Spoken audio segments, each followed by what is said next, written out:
Hare Krishna, Krishna Krishna.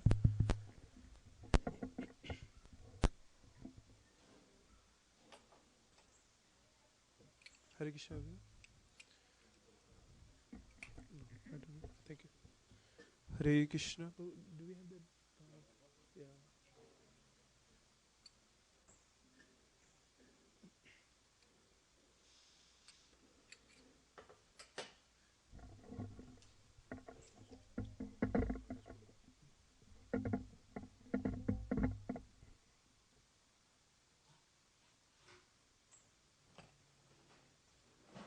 Hare Krishna, everyone. Thank you very much coming for the Sunday Feast lecture at ISKCON of Silicon Valley.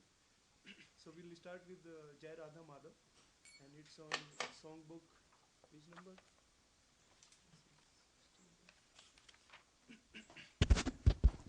Yeah, it's on page number 60. Thank you.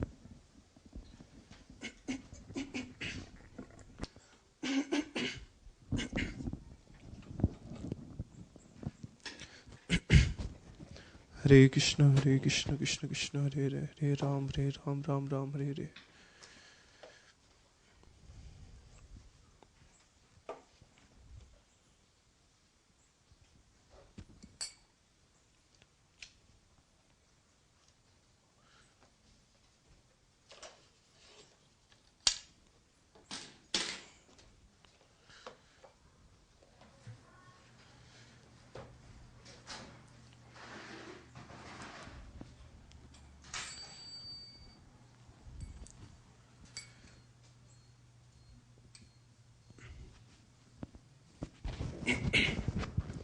जय राधा माधव जय कुंज बिहारी जय राधा माधव जय कुंज बिहारी जय राधा माधव जय कुंज बिहारी जय राधा माधव जय कुंज बिहारी जय गोपी जन वल्लभा जय गिरवरधारी जय गिरवरधारी जय गोपी जन वल्लभा जय गिरवरधारी जय गिरवरधारी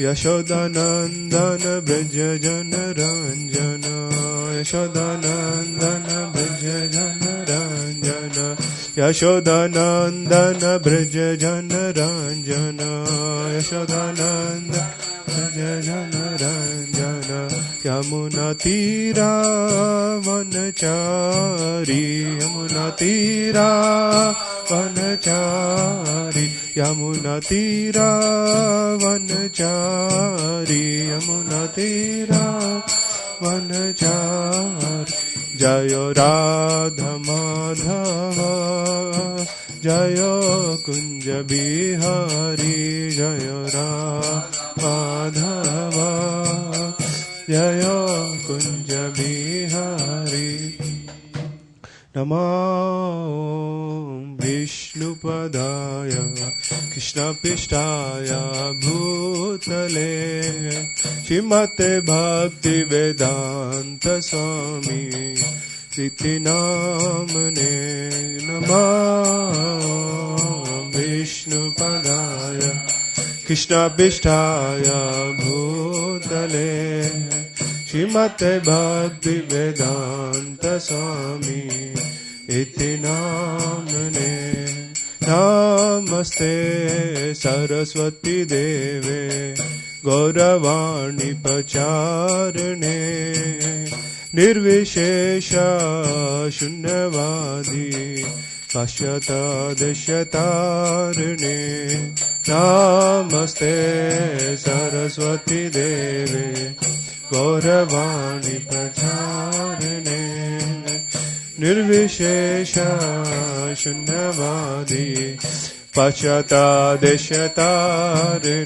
जय Shri Krishna Chaitanya Prabhu Nityananda Shri Advaita Gadadhar Shivasadi Gaur Bhakta Vrinda Jaya Shri Krishna Chaitanya Prabhu Nityananda Shri Advaita Gadadhar Shivasadi Gaur Bhakta Vrinda Jaya Shri Krishna Chaitanya Prabhu Nityananda Shri Advaita Gadadhar Shivasadi Gaur Bhakta Vrinda Jaya Shri Krishna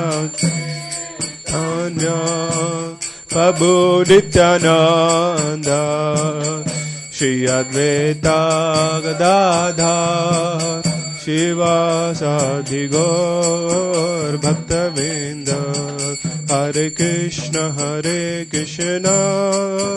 Krishna Krishna Hare Hare Hare Rama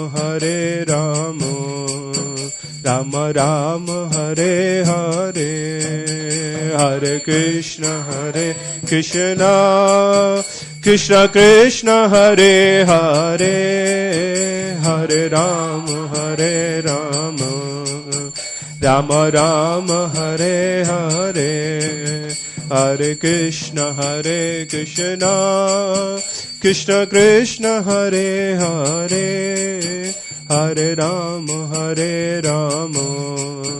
Rama Rama Hare Hare Hare Krishna Krishna Krishna Hare Hare Hare Rama Rama Rama Hare Hare Jaya Radha Kunj Bihari Radhe Jaya Radha Kunj Bihari Radhe Jaya Radha Madan Mohan Radhe Jaya Radha Madan Mohan Radhe Jaya Gauranita Jaya Gauranita Jaya Gauranita Jaya Gauranita Jaya Gauranita Jaya Gauranita Jaya Gauranita Jaya Jaya Prabhupada Jaya Jaya Prabhupada Jaya Jaya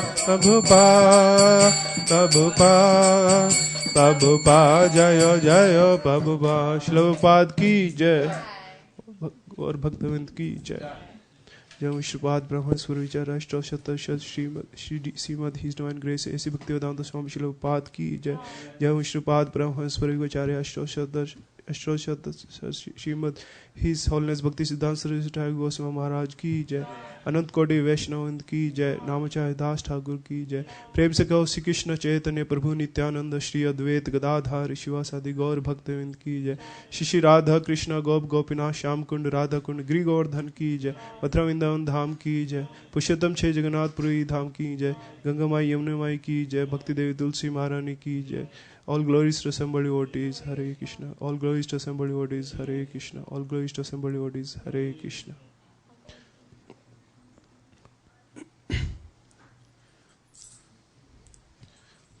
So first of all, I would like to welcome all the devotees who come here to attend the Sunday Feast lecture. Welcome to the Sunday Feast in the ISKCON of Silicon Valley. So today I have been asked to speak on the topic of most confidential knowledge. So I'll be discussing the 9th chapter of Bhagavad Gita. But before that, we'll just recite the invocation prayers at the beginning of Bhagavad Gita. In the introduction, there are prayers before beginning the lecture. So I'll just recite. Please follow after me. We can actually recite them in chorus.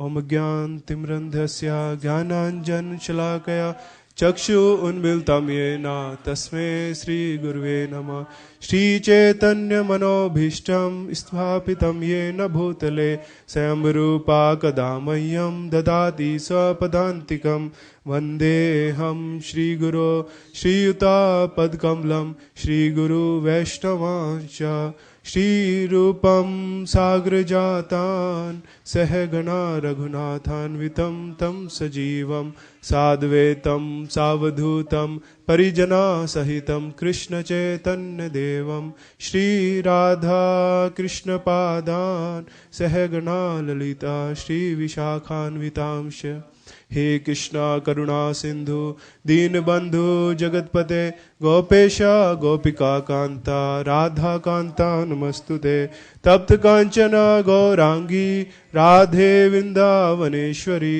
विश्वभानुसुते देवी प्रणमामि हरिप्रिये वाञ्छा कल्पतरुभ्यश्च कृपा सिन्धुवेव च पतितानां पावनेभ्यो वैष्णवेभ्यो नमो नमः। जय श्री कृष्ण चैतन्य प्रभु नित्यानंद श्री अद्वैत गदाधर शिवासादि गौर भक्तवृंद हरे Krishna Krishna Krishna Hare Hare Hare Ram Ram Ram Hare Hare. So I'm reading from Bhagavad Gita 9th chapter verse 1.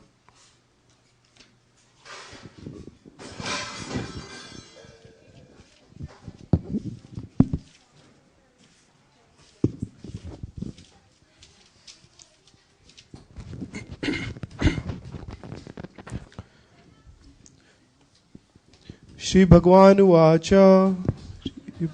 Vacha idam tete guhyatmam pravakshamyanusuyave jnanam vijnana sahitam yajgatva mokshashet asubhat Shri Bhagavan Vacha idam tete guhyatmam pravakshamyanusuyave ज्ञानम विज्ञान सहितम यजगत्वा मोक्षसे असुभात Translation. So this is word meaning. I'll go through word meaning. Shri Bhagavan Vacha, the Supreme Personality of Godhead said, idam, this, tu, but, te, unto you, guhyatmam, the most confidential, Pavakshamya, I am speaking, Anusuyave, to the non-envious, Jnanam, knowledge, Vijnanam, realized knowledge, Sahitam, with, yat, which, Gyatva, knowing, Mokshashet, you will be released, Ashubhat, from this miserable material existence. Translation by His Divine Grace A.C. Bhaktivedanta Swami Srila Prabhupada ki jai. The Supreme Personality of Godhead said, my dear Arjuna, because you are never envious of me, I shall impart to you this most confidential knowledge and realization, knowing which you shall be relieved of the miseries of material existence. Purport. As the devotee hears more and more about the Supreme Lord, he becomes enlightened. This hearing process is recommended in Srimad Bhagavatam. The message of the Supreme Personality of Godhead are full of potencies, and these potencies can be realized if topic regarding the Supreme Lord are discussed amongst devotees. This cannot be achieved by the association of mental speculators or academic scholars, for it is realized knowledge. The devotees are constantly engaged in the Supreme Lord's service. The Lord understands the mentality and sincerity of particular living entity who is engaged in Krishna consciousness, give him the intelligence to understand the science of Krishna in association of devotees. Discussion of Krishna is very potent, and if the fortunate person has such association and tries to assimilate knowledge, then he will surely make advancement towards spiritual realization. Lord Krishna, in order to encourage Arjuna to higher elevation in his potent service, describes in this ninth chapter matters more confidential than any he has already discussed. So before I go further in the purport, here Bhagavad Gita consists of 18 chapters, and this is the middle of the 18th chapter, and that's why it's called most confidential knowledge. And as Prabhupada is mentioning, like before, Krishna had described many topics, like the knowledge of the soul in the 2nd chapter, and then Arjuna asked about yoga system, like different yoga system, and progressively Krishna has talked about karma yoga, jnana yoga, then action in Krishna consciousness and dhyana yoga, and then after that knowledge of the absolute, attaining the absolute. So here Krishna is going to talk about the pure devotional service and how it is the most confidential. Going further, the very beginning of Bhagavad Gita, 1st chapter is more or less introduction of the rest of the book. 2nd and the 3rd chapters, the spiritual knowledge described is called confidential. Topic described in the 7 and 8 are especially related to devotional service, and because they bring enlightenment in Krishna consciousness, they are called more confidential. But the matters which are described in the 9th chapter deal with the unalloyed pure devotion. Therefore, this is called most confidential. One who is situated in the most confidential knowledge of Krishna is naturally transcendental. He therefore had no material pangs, although he is in the material world. In Bhakti Rasamrita Sundari it is said that although one who is a sincere, it is said that although one who has a sincere desire to render loving service to the Supreme Lord is situated in the conditioned state of material existence, he is to be considered liberated. Similarly, we shall find in the Bhagavad Gita 10th chapter that anyone who is engaged in that way is a liberated person. So in Bhakti Rasamrita Sindhu, there are the symptoms of pure devotional service is given. And that one of the symptoms is that it is Kalesha Dhagni, like it destroys all the miseries of material existence. And Srila Sanatana Goswami mentioned this verse, Ihe yasya harer dasya karmana manasagira nikhala api avasthasu jivan mukt se uchyate. So those who are actually engaging his body, mind and words fully in devotional service, actually they are liberated even while living in the material world, because all their activities, thoughts and words are directed towards the service of the Supreme Personality Godhead. Similarly, in 10th chapter of Bhagavad Gita, Krishna mentions, there are 4 verses, 10.8, 9, 10 and 11, where Krishna mentions about like how he enlightens the knowledge in the heart of the devotees who are constantly engaged in the service. Tesham evanu kampartha aham agyan jamatama nasham atma bhavasto jnana deepena bhashvata. So Krishna tells like the ignorance that may be stored in one's heart, Krishna dispels that ignorance with the shining lamp of knowledge. By this, now this verse has specific significance. The word idam jnanam, this knowledge refers to pure devotion service, which consists of 9 different activities: hearing, chanting, remembering, serving, worshipping, praying, obeying, maintaining friendship, and surrendering everything. By practice of these 9 elements of devotional service, one is elevated to spiritual consciousness, Krishna consciousness. When one's heart is thus cleared of material contamination, one can understand the signs of Krishna. So this section comes in Srimad Bhagavatam, where Hiranyakashipu asks Prahlad Maharaj. First, Hiranyakashipu wanted to teach Prahlad Maharaj about the demonic ways, politics, science and sociology and everything. And he sent Prahlad Maharaj into the school of Shanda and Amarka. And Prahlad Maharaj, because he's a devotee, he didn't like so many topics like sociology, politics and everything, considering somebody as enemy, somebody as friends.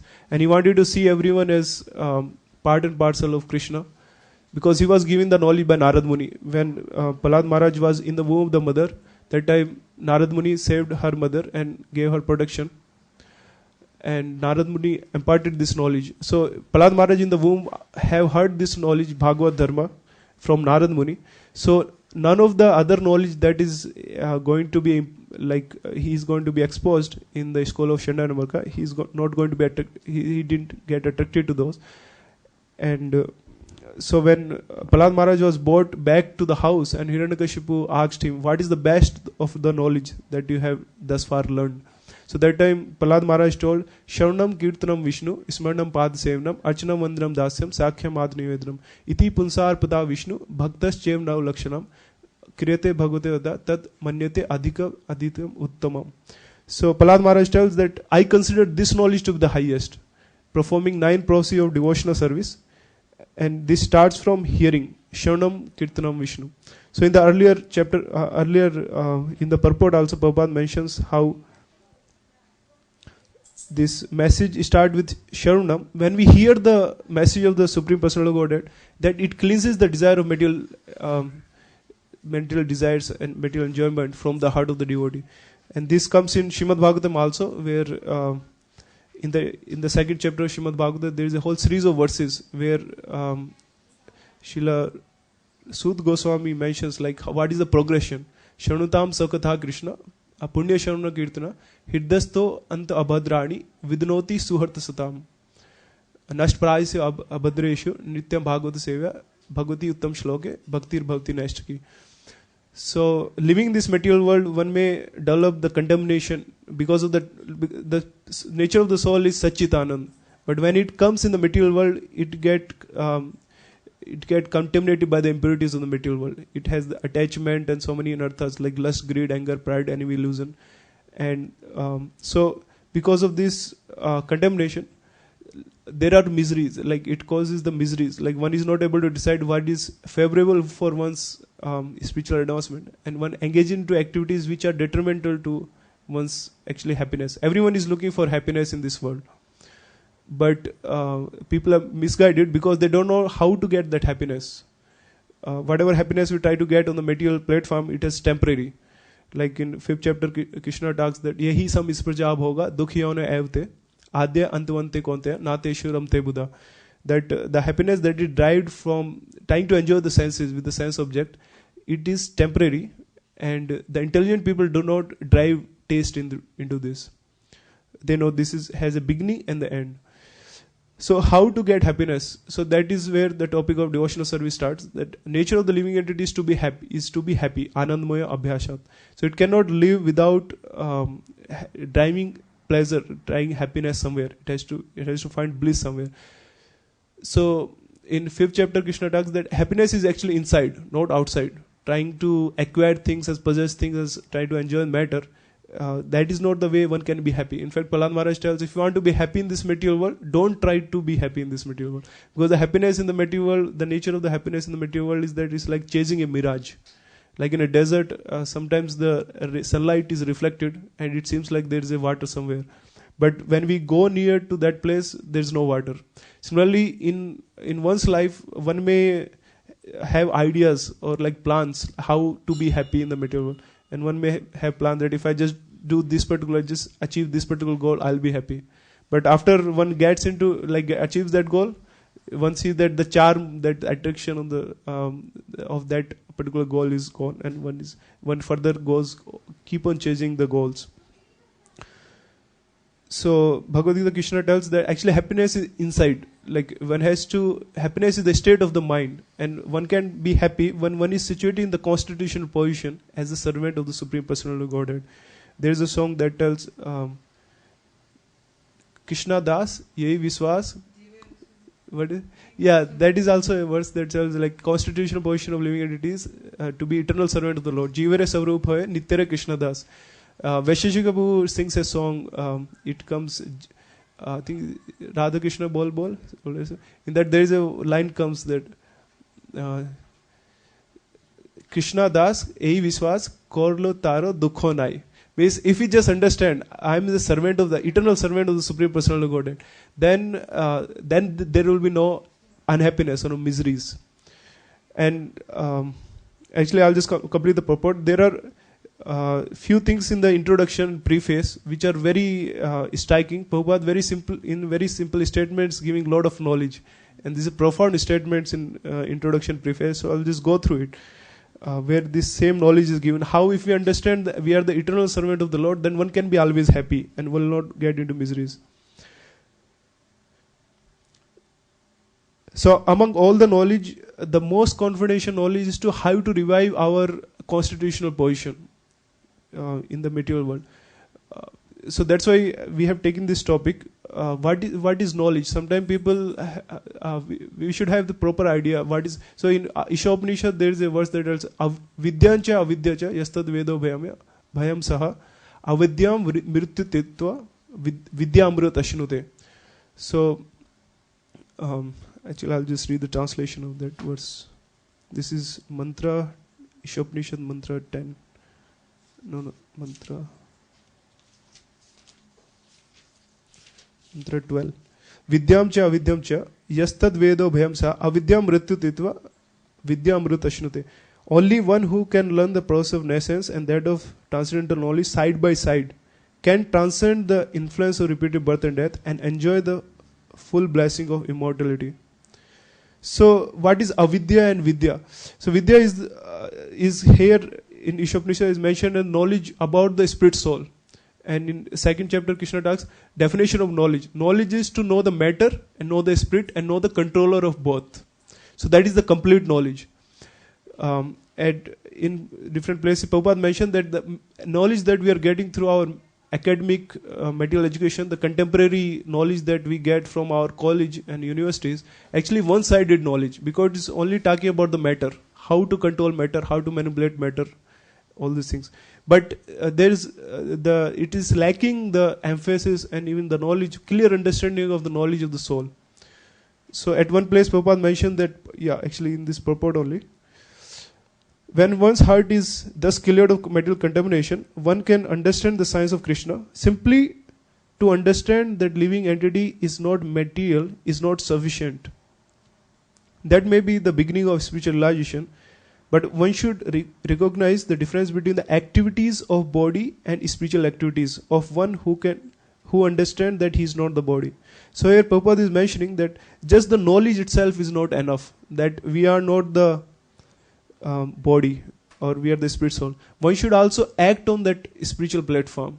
Like when we understand by through knowledge that we are not the body, one should know what is the activities of the soul, what is the function. In the conditioned state, the soul is active, it is working in this material world. So how is it possible that after liberation it loses the activities, like it won't be functioning? So there are some misconceptions that are prominent, like that are many people have this misconception that when after liberation the living entities will merge into something void, or it will merge into Brahman and it will lose its identity. So at different places Prabhupada mentions that actually soul is eternal. In the second chapter, when Krishna begins to talk about the knowledge of the soul. So Krishna tells the details, what is the nature of the soul. That na teveham jatu nasa ne tvam neme janadhipa na che bhavishami sarve vaitam param. That in the past or in the present or in the future, none of us, like me, you and all these kings, will cease to exist. So here Prabhupada is Krishna is talking about the soul, not the body, because in the previous verse Krishna has already condemned the bodily platform. Krishna told the Sochyan anva sochanstam pragyavadan se bhaaj se gatasun agatasunasya nanu shochanti pandita. That Arjuna, you are giving so many logic and reasons why you should not fight, but you are mourning for what is not worthy of grief. You not have the knowledge of the body and the soul. So Krishna has already condemned this, thinking that one is the body and one will perish after death. So after that Krishna will not come back to that same understanding. So here Krishna is telling that in the future also it won't, there will be no time when any of us will cease to exist. And future means it's very clear, like after giving Bhagavad Gita, Arjuna is going to be liberated. So, and one who hears Bhagavad Gita actually is on the path of liberation. So let's keep going in the purport. In the 7th chapter, we have already discussed the opulent potency of the Supreme Personal Godhead, his different energies, the inferior and superior energy, and all the material manifestation. Now in this chapter 9, the glories of the Lord will be delineated. The Sanskrit word anusuyave in this verse is also very significant. Generally the commentators, even if they are highly scholarly, all are envious of Krishna, the Supreme Personality of Godhead. Even the most erudite scholar write on Bhagavad Gita very inaccurately because they are envious of Krishna. Their commentaries are useless. The commentaries given by the devotee of the Lord are bona fide. No one can explain Bhagavad Gita or give perfect knowledge of Krishna if he is envious. One who criticizes character of Krishna without knowing him is a fool. So such commentaries should be carefully avoided. For one who understands Krishna is the Supreme Personal Godhead and pure transcendental personality, these chapters will be very beneficial. So here Prabhupada is mentioning what is the qualification of Arjuna and how to understand Bhagavad Gita. Bhagavad Gita is called to be, here the word is used Guhyam, Guhyatmam. Not just Guhyam but Guhyatmam, the most confidential knowledge. So when there is something like secret and confidential, we should keep it very hidden, or we should not keep it, expose it very much. Like if there is some secrets in a nation, there is some national secrets, defense and everything. No, not everyone has the access to those things. They are kept under scrutiny, and not everyone has the access. So what kind of secret Bhagavad Gita is? If anybody can go into internet and get the slokas of Bhagavad Gita, or it's very everyone can have the access to Bhagavad Gita. So why it is called secret? What is the meaning of the secret if it's available everywhere? So that means although people can know the verses of Bhagavad Gita, Sanskrit verses, but they will not understand what they mean, what Krishna is telling here, and how to apply and live by those verses. So there are many scholars, and here Prabhupada is mentioning there may be many erudite scholars who may write commentaries on Bhagavad Gita and everything, but they represent the knowledge inaccurately. So Prabhupada, before coming to America and writing the Bhagavad Gita, there was many commentaries. But Prabhupada told that these commentaries are just lying in the libraries and catching dust because nobody is reading them and it's not transforming people. But when Bhagavad Gita as it is was given, it transformed the life of many people throughout the globe. And many people became the devotee of Krishna and could understand what, who is Krishna and how to perform devotions, how to apply that knowledge in one's life and get the benefit of Bhagavad Gita. So how to get the benefit of Bhagavad Gita? Arjuna in the battlefield, so Arjuna was in a confused state. In the first chapter it gives the introduction, like Arjuna when it came in the battlefield, he saw on the one side is Kurus and Kauravas, and on the other side is Pandavas, and he got bewildered and he got confused about his duty, what his duty is, and he was giving many reasons why he should not fight. But even after giving reasons, he told that I'm actually confused. I don't know whether I should be conquered by them or I should get conquered. But I'm into this predicament. So Prabhupada mentioned in the purport that everyone, this material world, nature of the material world is that it automatically the perplexities of life comes. One is like in a forest, not that somebody goes and put the fires. Automatically sometimes the fire keep coming because the branches due to the air, because of the wind, the air, the branches rubs against each other and create a friction. And because of the fire comes. So in the material world, there are many perplexities keep coming. So one should not, in human form of life, one should not remain on these material perplexities, but solve all these problems of life by approaching a bona fide spiritual master. So in the purport, Prabhupada mentioned that one should approach a spiritual master. And what is the qualification of the spiritual master? That again in that second chapter only, Prabhupada mentioned that a spiritual master is one who is 100% Krishna conscious and who is able to solve the problems of life. And the problems of life is birth, death, old age, disease. So we'll be covering some of the elements of the process of knowledge. In 13th chapter, again is the title of the 13th chapter, Nature, Enjoy and Consciousness. And there Arjuna asked the question, I want to know about Prakriti Purusha, what is Prakriti Purusha, Kshetra, Kshetragyam cha, and Geyam and Jnanam. Jnanam and Geyam is knowledge and the object of the knowledge. What is the goal of the knowledge? So there Krishna mentioned what the elements of how to get knowledge, process of knowledge. So we'll be covering that after a few verses. We'll be going to this and we'll discuss the details about how to get this knowledge. What are the qualifications or what are the qualities in us which help us to assimilate this knowledge and apply in our life.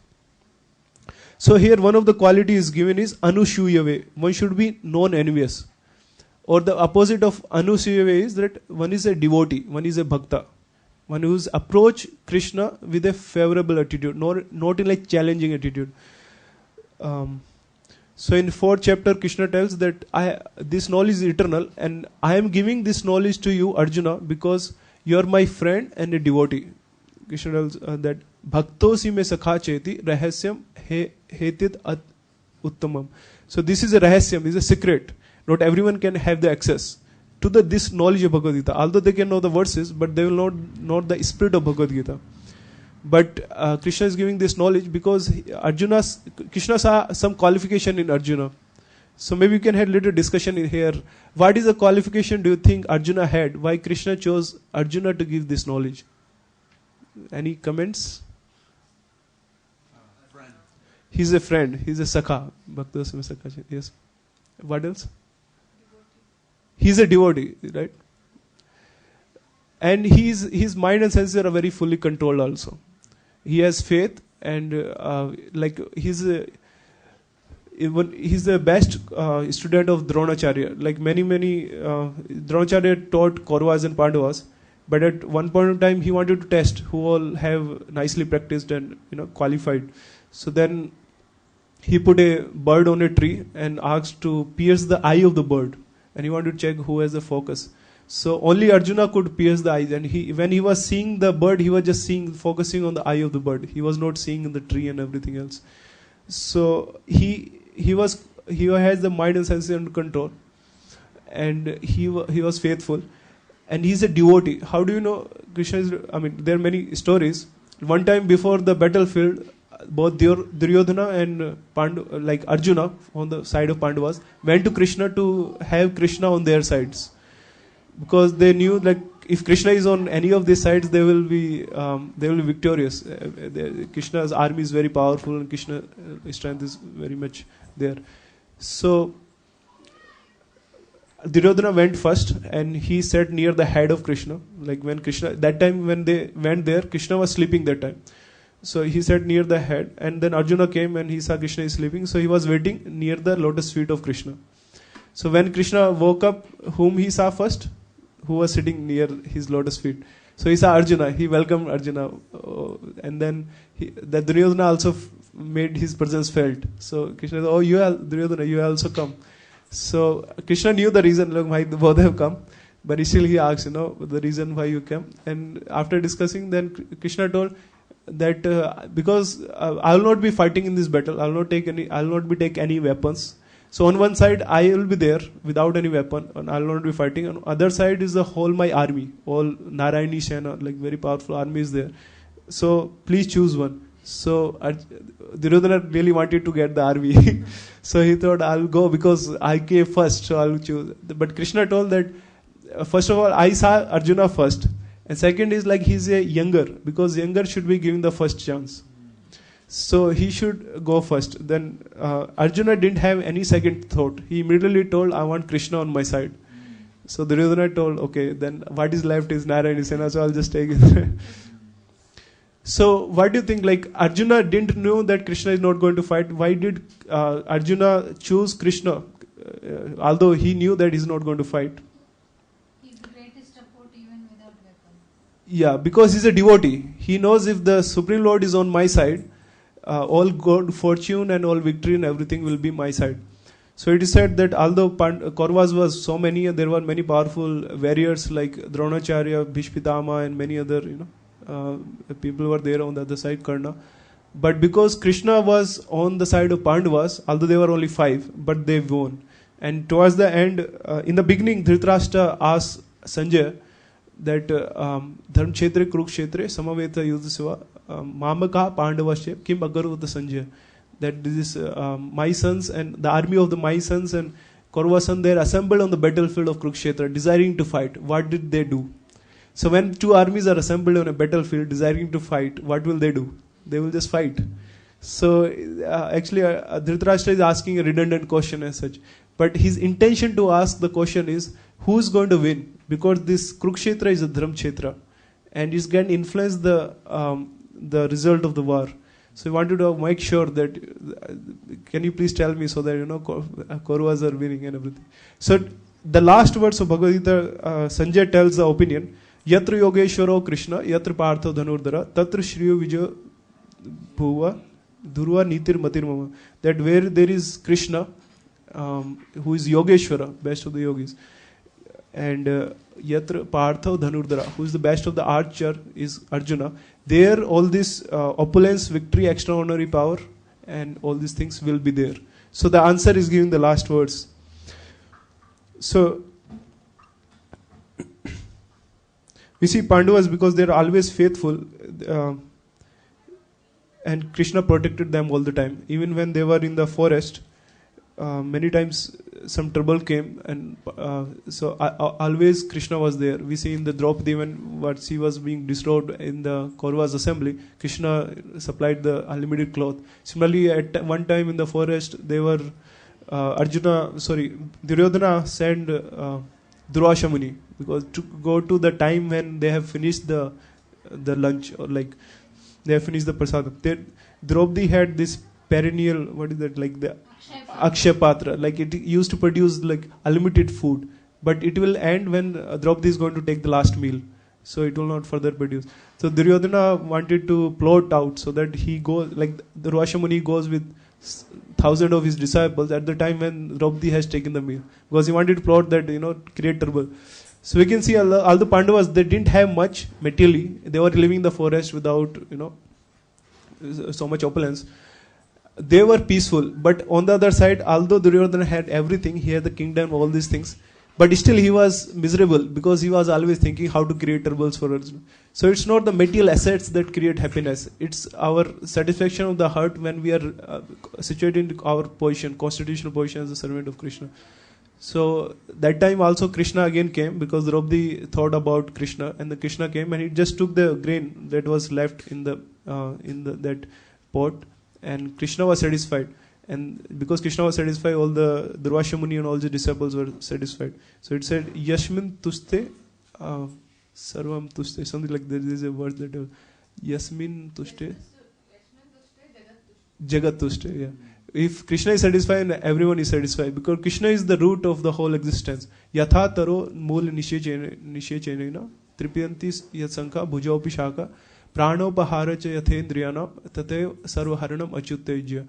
That like if we water the root of the tree, then all the branch, leaves and twigs and stem, everything is nourished. And when we supply the food to the stomach, all the senses are nourished. So the dharma here is mentioned. There is one place where it comes like pratyashavagamam dharmyam.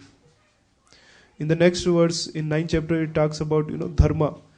So Bhagavan mentioned the dharma means the constitutional property of that particular element. Like if we say dharma of fire, what is the dharma of the fire? It's like it's heat. Heat and fire is always connected. We don't see a cold fire. Similarly, like the chili is like hot and salt is salty, and water. Dharma of the water is that it is liquid. It flows. So sometimes it can go to artificial state, like you can freeze it and it become ice. But similarly, what is the dharma of the soul? Dharma of the soul is to serve. Everyone is serving, either in a conditional state or liberated state. Everyone is serving. But only thing we have to decide whether we are serving Krishna or Maya, material nature. So that is the only, because living entity is a marginal potency. It can choose to serve either Krishna or material nature. But when the living entity misuses free will and choose to serve material nature, then it is subjected to this cycle of birth and death and miseries like Adibhotik, Adhyatmik and Adidevik miseries. So while discussing the qualification to get this knowledge, one is that one should be non-envious and one should approach Krishna with devotion. And this is the theme Krishna repeats many times in 9th chapter and 12th. After showing the universal form, Krishna tells that Bhaktastav Ananya Sakya Evam Vidhu Arjuna Gyatun Dashtum Cha Tatvena Parveshtum Cha Parantapa. That only by pure devotion service I can be known as I am, standing before you. And one can enter into the mysteries of my understanding only by through devotion. And towards the 18th chapter, again Krishna mentioned that Yavan Yachasmi Tatuta Bhaktya ma bhavi jananti yavan yachasmi tatuta tato ma taduto gatyo vishte tadanantaram. So that I can be understood by this pure devotion service only. And other means like Naham Vede na tapsa na dane na chayaje. One can actually memorize all the verses of Vedas, and one may perform lot of austerities. Hare Krishna Prabhuji. One may perform austerities and penances, but when it's not pleasing to Krishna, Krishna is not going to be satisfied, or one cannot approach Krishna. So let's go to next verse in 9th chapter. So I'll recite, please repeat after me. Raj Vidya Raj Guhyam Pavitram Idam Uttamam Patakshavagmam Dharmyam Patakshavagmam Dharmyam Susukham Kartam Avayam.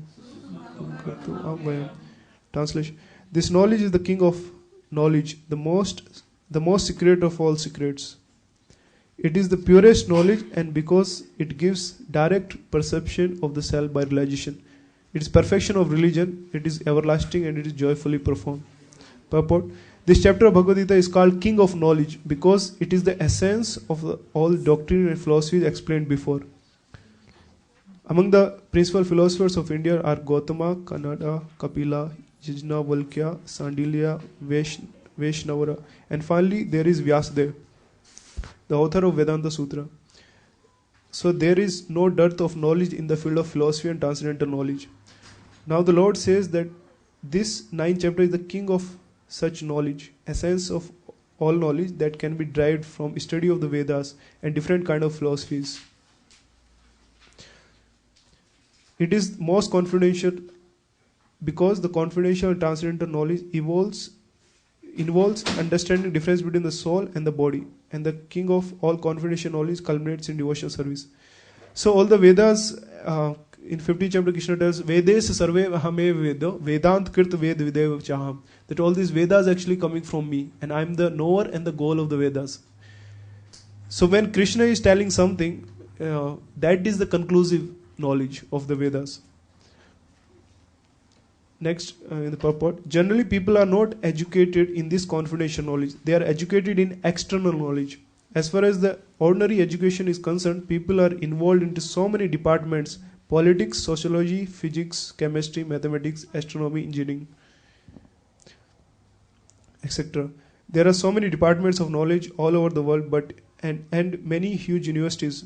But there is unfortunately no university or education institution where the knowledge of spirit soul is instructed. Yet soul is the most important part of body. Without the presence of the soul, the body has no value. Still, people are placing great stress on bodily necessity of life, not caring for the vital soul.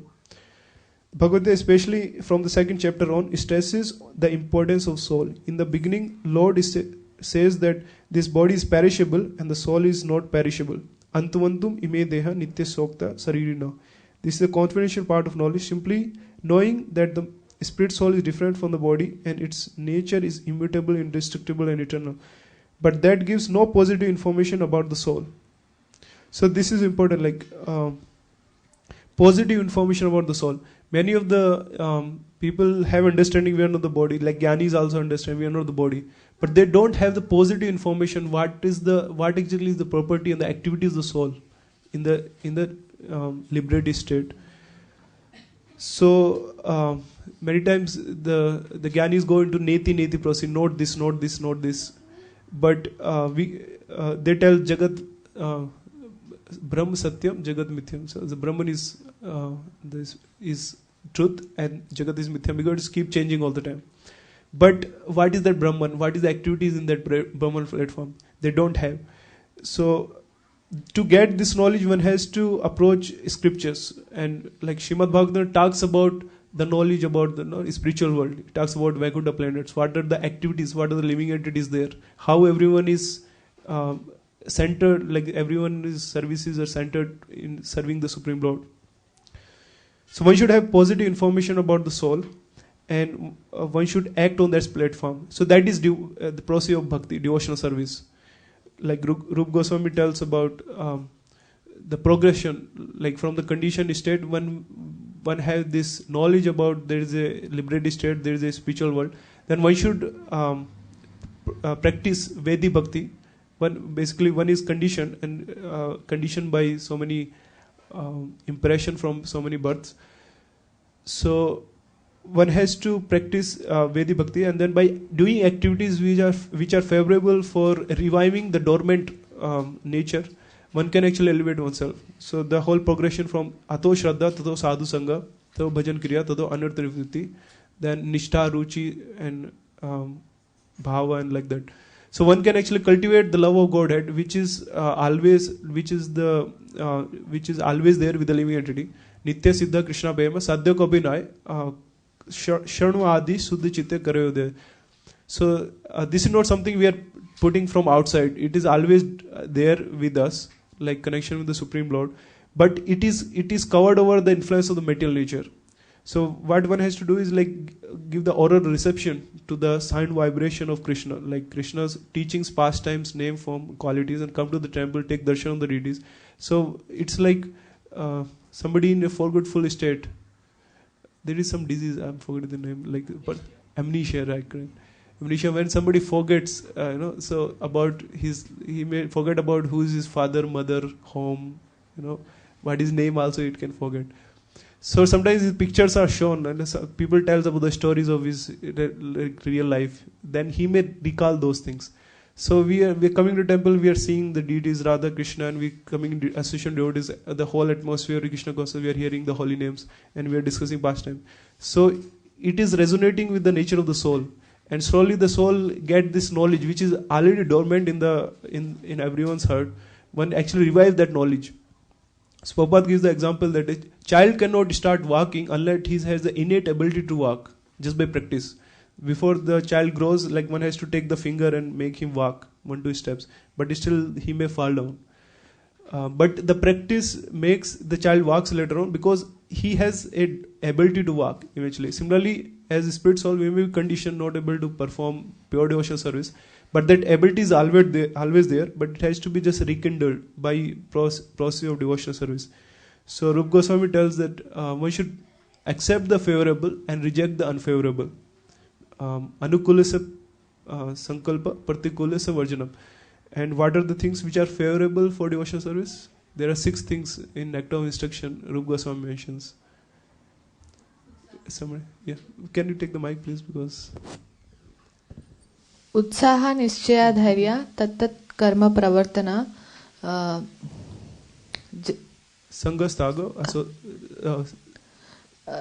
तत्तत् कर्म प्रवर्तना सतो वृत्ति. I will tell in English. उत्साह निश्चय धैर्य तत्तत् कर्म प्रवर्तना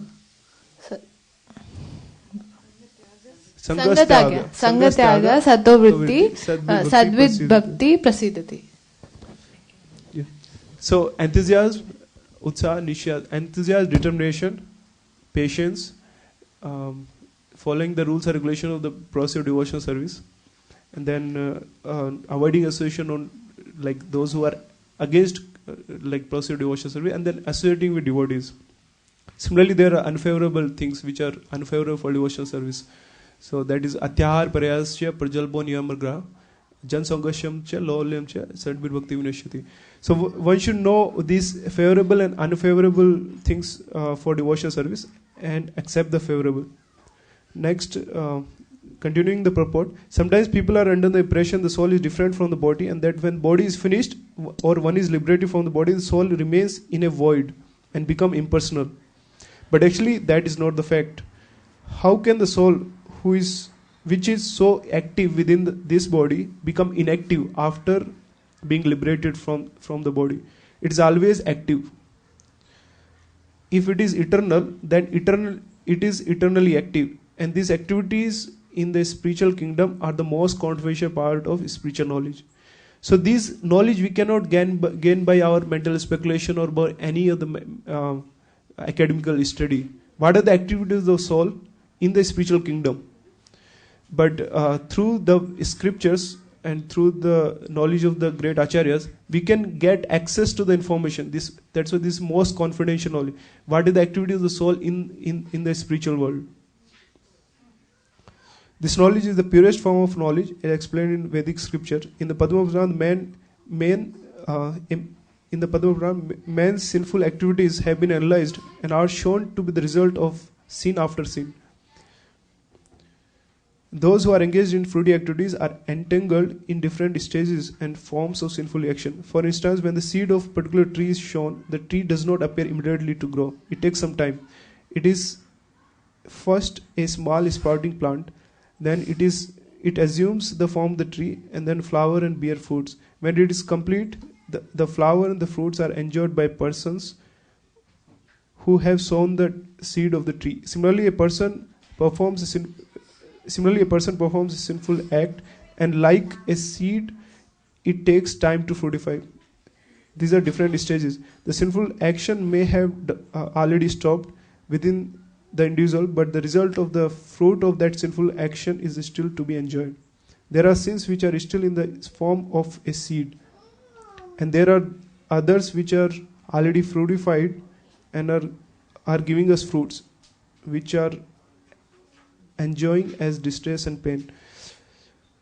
So in Padma Puran, the whole science of how the sinful reaction comes is given there. That there are bijam, kutam, and phalon mukham, like manifested reaction from the past sinful activities comes in this life, and one has to enjoy or suffer according to whether one has acted piously or impiously. And there is a whole description how by performing devotional service, all kind of sinful reaction are destroyed. And it's not possible to destroy these sinful reactions just by austerity, penances, and other things. So in Shrimad Bhagavatam, like there is description of hellish planets. If somebody performs sinful activity, one has to go to hellish planets. So there, Sukadeva Goswami, being a compassionate Vaishnava, asked like how one actually can be purified from this sinful reaction, so that one can avoid going to hell.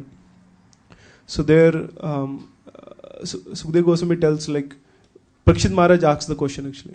Sukadeva Goswami tells that one has to perform atonement, otherwise one has to reap these fruits. So Parikshit Maharaj tells that even after doing atonement, one still have the desire or proclivities to continue on material desires and proclivities to continue on his sinful activities. So how one can be saved? It's like bathing of the elephant. It goes, take bath and come out, but then again put the dust. So next, there is also jnana level, like Sukadeva Goswami tells, like one should one should actually get knowledge, because the problems are because of avidya, because of the ignorance. But still Parikshit Maharaj was not satisfied, because there are jnanis who actually get deviated. So then, concluding there, like Sukadeva Goswami tells, kinchit kevalya bhaktya vasudeva prayana agham dhunvanti krishnaya niharam eva bhaskara. That only by pure devotional service, all kind of sinful reactions are destroyed. Agam Dhruvatri Kritsnaya means like completely destroyed. Like the sun, when it rises in the morning, like it dissipates all the fog and everything. So the nature of pure devotional service is that it burns all the sinful reactions. Pratyaksha Vagamam Dharmam. So this is a long purport. I'll just go through a few selected lines here in the purport. In next paragraph, it says that it is said the execution of devotional service is so perfect that one can perceive the result directly. The direct result is actually perceived, and we have practical experience that any person who are chanting the holy name of Krishna, Hare Krishna, Krishna Krishna, Hare Hare, Hare Rama, Rama Rama, Hare Hare, in course of chanting without offenses, feel some transcendental pleasure and very quickly become purified of all material contamination. This is actually seen. Furthermore, if one engages not only in hearing but also trying to broadcast the message of devotional activities as well, or if he engages himself helping the missionary activities of Krishna consciousness, he gradually feels spiritual progress. So, in path of devotional service, we make progress to the extent we attract the mercy of Krishna by pleasing the devotees and by pleasing our spiritual master. So, by engaging into services, it said that one should approach the spiritual master with submissiveness, inquiry, and service. Tadvadi panipatena paripashnena sevya updakshanti de jnanam ganina taddarshina. So self-realized soul can impart this knowledge, but one should approach in a proper way, and the proper way is explained by Krishna in Bhagavad Gita, that Panipat is considered to submissive inquiry. One should submissively approach his spiritual master and render service unto him.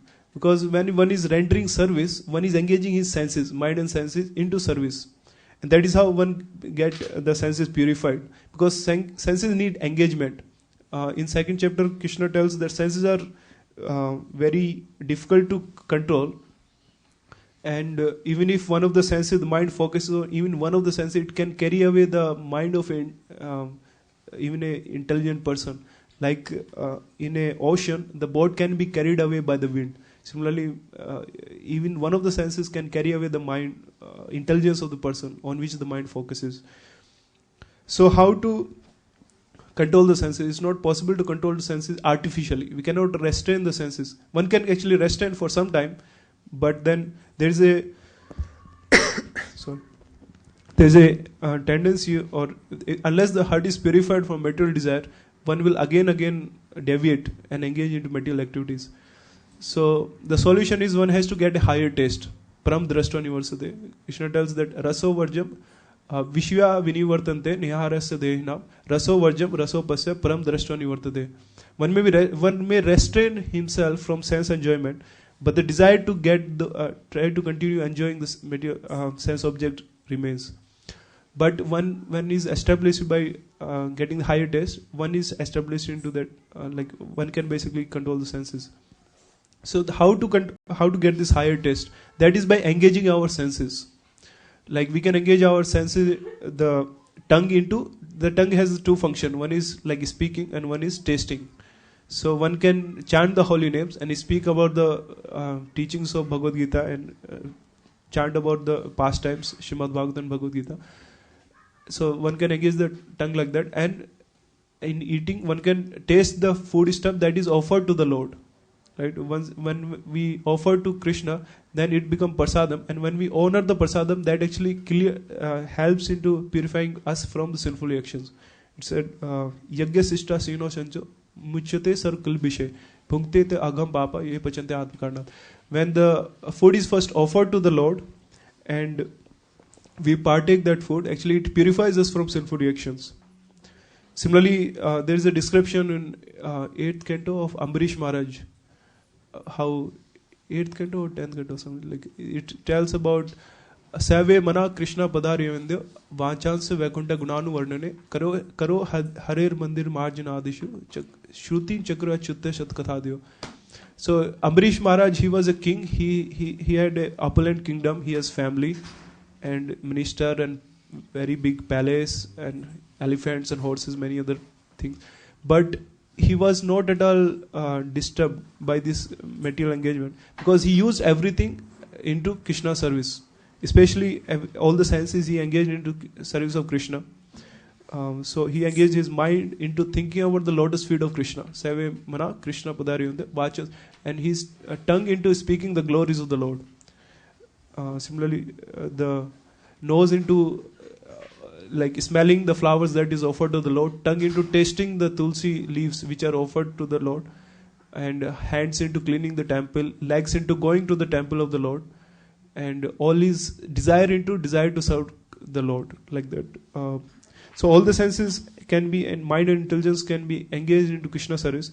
So when we engage the senses into service, they get purified of the touch with the material contamination, and one can revive the original spiritual nature of the senses. So next, Prabhupada mentions the story of Narad Muni, like how Narad Muni became the topmost Vaishnava. This comes in first canto when Vyasdev actually have written all the Vedas, and he was still not satisfied even after writing all the Vedas and Puranas. So there was still some sense of dissatisfaction in his heart. So that time Narad Muni appeared in front of him and told him to actually write Srimad Bhagavatam, which will exclusively glorify the pure devotional service and glorify the pastimes of the Lord. So just to inspire Vyasdev, Narad Muni tells his personal experience with devotional service, how the devotional service can actually elevate ones to the topmost devotee of the Lord. In his previous kalpa, in the previous day of Brahma, he was the son of a maid servant, and by performing devotional service, he became very intimate associate of the Lord.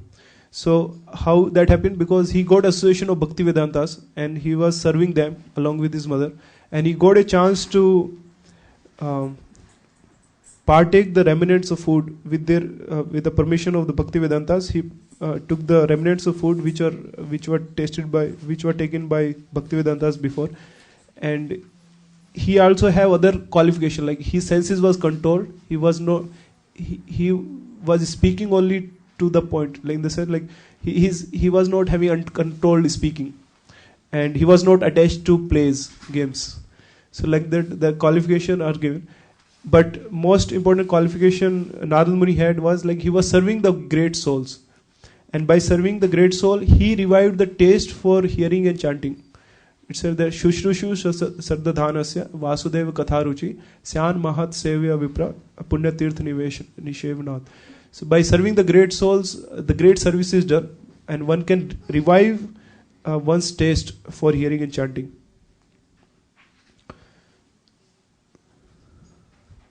So I'm reading from the purport still. By associating with the sages, Narada got the taste for hearing and chanting the glories of the Lord, and he developed a great desire for devotional service. Therefore, they are described in Vedanta Sutras, Prakashascha Karmanya Abhyasat. If one is engaged simply in the act of devotional service, everything is revealed to him automatically, and he can understand. This is called Pratyaksha, directly perceived. So next Prabhupada mentions about the dharma, how the dharma of the living entity is to engage into devotional service, and among all the dharma, the highest dharma is one which actually revives one's uninterrupted and unmotivated devotional service. Save punso paro dharma yato bhakti radokshje ahetuki apratihata ya atma suparsiddhati.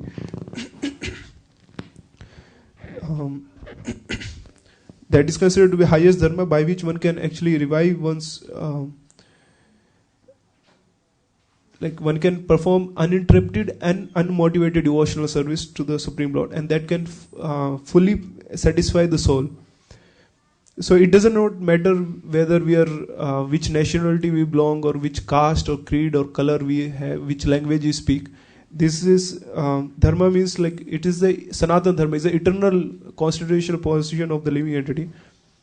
And Prabhupada mentioned many times that the Krishna conscious movement is not trying to change some religion from some other religion, but it is giving the eternal religion of the soul to how to revive the love of Godhead.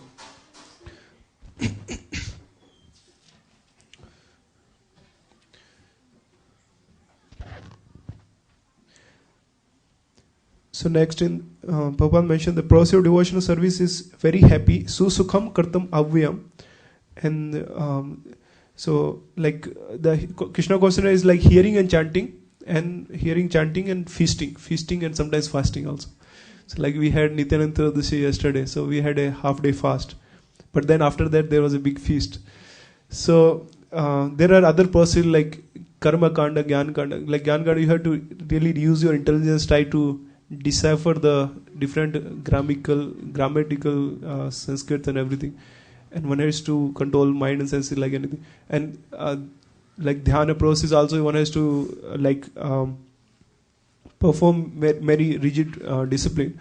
But process of devotional service, the means and the goals are the same. Means are to hear and chant, and the goal is also continue hearing and chanting. One time Prabhupada asked devotees that why you are chanting, what is the goal of chanting? So then later on Prabhupada told like chanting, the goal of chanting is so that we can continue chanting. So initially when we chant, it helps to purify our heart from material condemnation. But once one is purified, actually one continue chanting out of the pure devotion. so there is a progressive state of devotional service from Vedic Bhakti to Raganuga Bhakti and to Bhav Bhakti and Prem Bhakti. So Prem Bhakti is like when one is performing devotional service out of the pure desire to serve Krishna. And Bhav Bhakti is like one is performing devotional service out of spontaneous love for the Supreme Personality of Godhead. But before that stage come, one has to follow regularity principle of Bhakti. In the sense, even if one does not get a desire to, wake up in the morning and chant the holy names and go to the temple, one should follow as a regularity principle. And that's why this approaching a spiritual master is important, because a spiritual master trains the disciple into what is the process of devotional service. And just to please the spiritual master, devotee, like the person initially, the beginner in Krishna consciousness, just to please the spiritual master and perform devotional service. One may not chant, like 1 minute chant holiness because one is getting full attraction to Radha and Krishna, or going to temple, because he want to please devotees and he want to please the spiritual master. One continue to perform devotional service.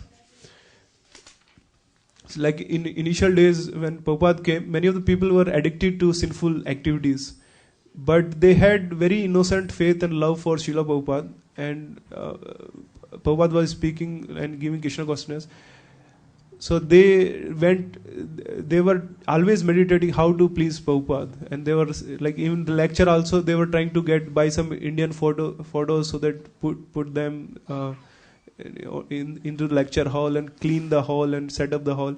So then Prabhupada came and they want to just see the smile on the face of Srila Prabhupada, and when the smile is there, all the reward was, they were very satisfied. But still in that stage they still had the desire to sometimes Prabhupada, after initiating the first few disciples, the next day Prabhupada put the notice, those who are initiated yesterday are supposed to follow 4 regulatory principles.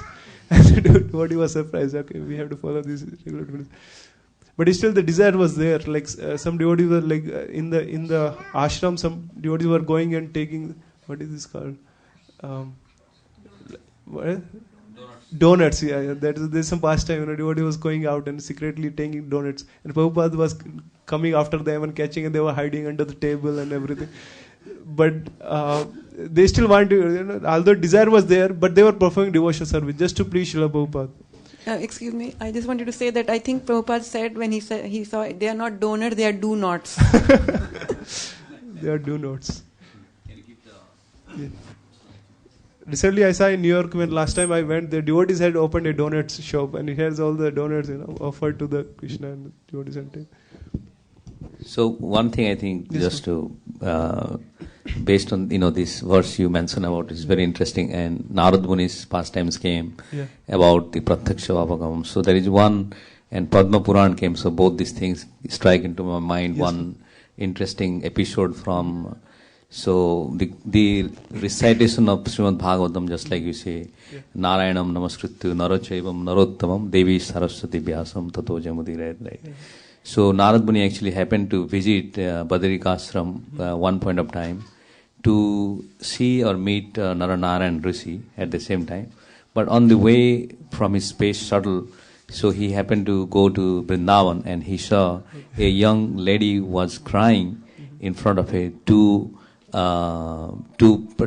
person, means mid-aged person. So it appears that whether their husband or their relatives or something else.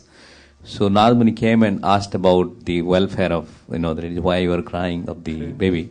So it is likely Padma Puran, the same verse you are quoting, the Kuta Bija, just after a few verses, it has been mentioned this particular episode where Narad Muni, and when he was asking about, so she said that, I am Bhakti, Bhakti personified, and who are these two gentlemen? And she mentioned that one is Jnana and another is Vairagya. Like Jnana and Vairagya means, so why they are not awake? Means people are having Bhakti but without Jnana and Vairagya, which is not manifested. Correct. So Bhakti is saying that no, I came, long story short, I came over here and still it is not coming. Then how you can invoke them, because they are almost dead. So Narad Muni tried with the Vedas, with different methods and all. Then he tried to find out some Brahmins, those who can give the answer, right answer. So he went when some of them flee away because Narad Muni coming means they will be embarrassed. So what question he will ask, and they flee away when they saw. Some see, oh, you may know it. But after few incidents of that, so few rishis, they said that, Narad Muni, how come you are bewildered? You are the person who you gave knowledge to Vyasdev about Srimad Bhagavatam. Why not you go and talk? Even before that, they have chanted Bhagavad Gita, all the 4 Vedas, everything, but they're waking up, but again they're dead. Like that. But when they chanted Srimad Bhagavatam, they both wake up. So similarly, as you are mentioning, Pratyaksham Avagam Dharmam, it is exactly by recitation of Srimad Bhagavatam, Gyan and Vairagya automatically raise in your body, and the bhakti. Just there's a verse also, I think Srimad Bhagavatam, first canto tells, Vasudeva Bhagavati Bhakti Yoga Prajita Janyatu Asu Vairagyam Gyanam Yacha Hetukam. So, but just by practicing the pure devotional service to Vasudeva, the Jnana and Vairagya both automatically comes. So these are considered to be the sons or like children of Bhakti. And that may be a taste also, like whether we are performing pure devotional service in the right way or not. Like these 2 things should manifest in us. If we are performing devotional service in the right way, we should get we should get detachment from the material things. One should get purified from material desires, and one should get the knowledge about who am I, who is God, what is relationship, what is favorable things, what is unfavorable things. So these 2 things just go hand in hand with pure devotional service. Thank you, Balimandan Prabhu, for mentioning this first. So here Prabhupada is mentioning Susukham Kartum Avyam. This process of devotional service is very happiness. So Prabhupada mentions, like in Bhagavad Gita in 18th chapter, I think 18th or 7th chapter, it talks about different kind of happiness in 3 modes. So in mode of there is some happiness which are poison in the beginning and nectar in the end. There is happiness in goodness and like doing some austerities. And there's a happiness which looks like happiness or like nectar in the beginning, but end in the poison. So that is happiness in mode of passion. And there's happiness born of laziness and sleep. So that is in ignorance. But Krishna consciousness is about 3 modes. Is a happiness in the beginning, middle, and the end. So like when devotees, when they initially people come into process of devotional service, they feel something. They have got really some tangible thing. And all their kleshas start going away. That is the first effect of devotional service, klesha agni. It destroys all the miseries due to one's own body and mind. I mean, the point is, like, it's not that it changes the situation of the material world. One is not affected by the dualities of the material world, happiness, distress. Because one is getting happiness from practicing devotional service. So Prabhupada mentions here Pratyaksha Vagavam Dharmyam Susukham Kartavamyam. So next I would like to take some to the same theme, some of the verses where Prabhupada like Krishna is mentioning about what are the process which helps into gaining this devotion. So I'll be reading from 13th chapter verse 8.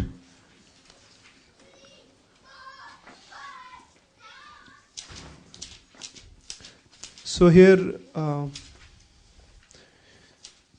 Arjuna asked the question like, what is Prakriti, Purusha, and Kshetra, Kshetragya, and what is Jnana and Gayam? What is knowledge and what is the object of knowledge? And like there are mention of 24 elements, which is like that this like this living the spirit soul is encased in all these 24 elements. That is Prakriti, and the Purusha is like the living entity. And Kshetra and Kshetragya. Kshetra is considered the body, like Itam Shariram Konteya, Kshetra Midi Apidyate, Etadyo Veti Tam Praho, Kshetragya Chapi Tapi Vidhi. So Kshetragya is like the knower of the field. Something like a farmer goes in the field and works and it gets some crops and get the the crops, and then he is survived by this crop. Similarly, the soul is living in the body, and through these senses and body, like it's functioning in this material world. So there is the field of activity of the soul. So that is what the Kshetra is.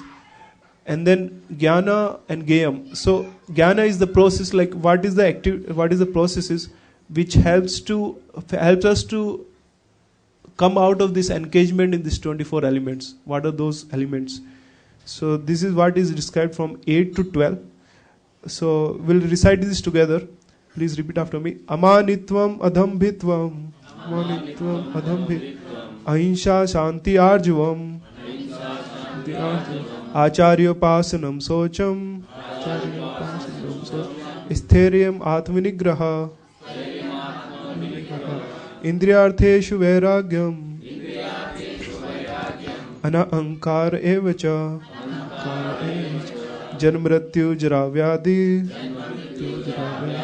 Dukh doshanudarshanam. Asaktir anabhishvanga. Putra dara grahadishu. Nitya cha samachittatvam. Ishta papattishu. Mai cha ananyan yogena. Bhaktir avibicharani. Vivikta desa sevitvam. Aritirjan samsadi. Adhyatma gyan nityatvam. Tattva gyanarth darshanam. Etaj jnanam iti proktam. Ajnanam tadyonyatha. Translation. So here's a list of processes are given, like which helps us to gain the knowledge. What are the objects or the elements of the knowledge? Translation. Humility, pridelessness, non-violence, tolerance, simplicity, approaching a bona fide spiritual master, cleanliness, steadiness, self-control, renunciation of object of sense gratification, absence of false ego, perception of the evil of birth, death, old age and disease, detachment, freedom from entanglement with children, wife, home and rest, even-mindedness amid pleasant and unpleasant events, constant and unalloyed devotion to me, aspiring to live in a solitary place, detachment from general mass of people, accepting the importance of self-realization and philosophical search for the absolute truth. All these I declare to be knowledge, and besides this, whatever there may be is ignorance. So Krishna is very emphatically told what is knowledge, and beside this are everything else is ignorance. So we'll just go details of these elements and discuss one by one, if we have time. So in the purport, Prabhu mentioned that these are the elements which, if one accepts this process, then possibility of approaching the absolute truth exists. This is not interaction 24 elements I described before. This is actually the means to get out of entanglement of these elements.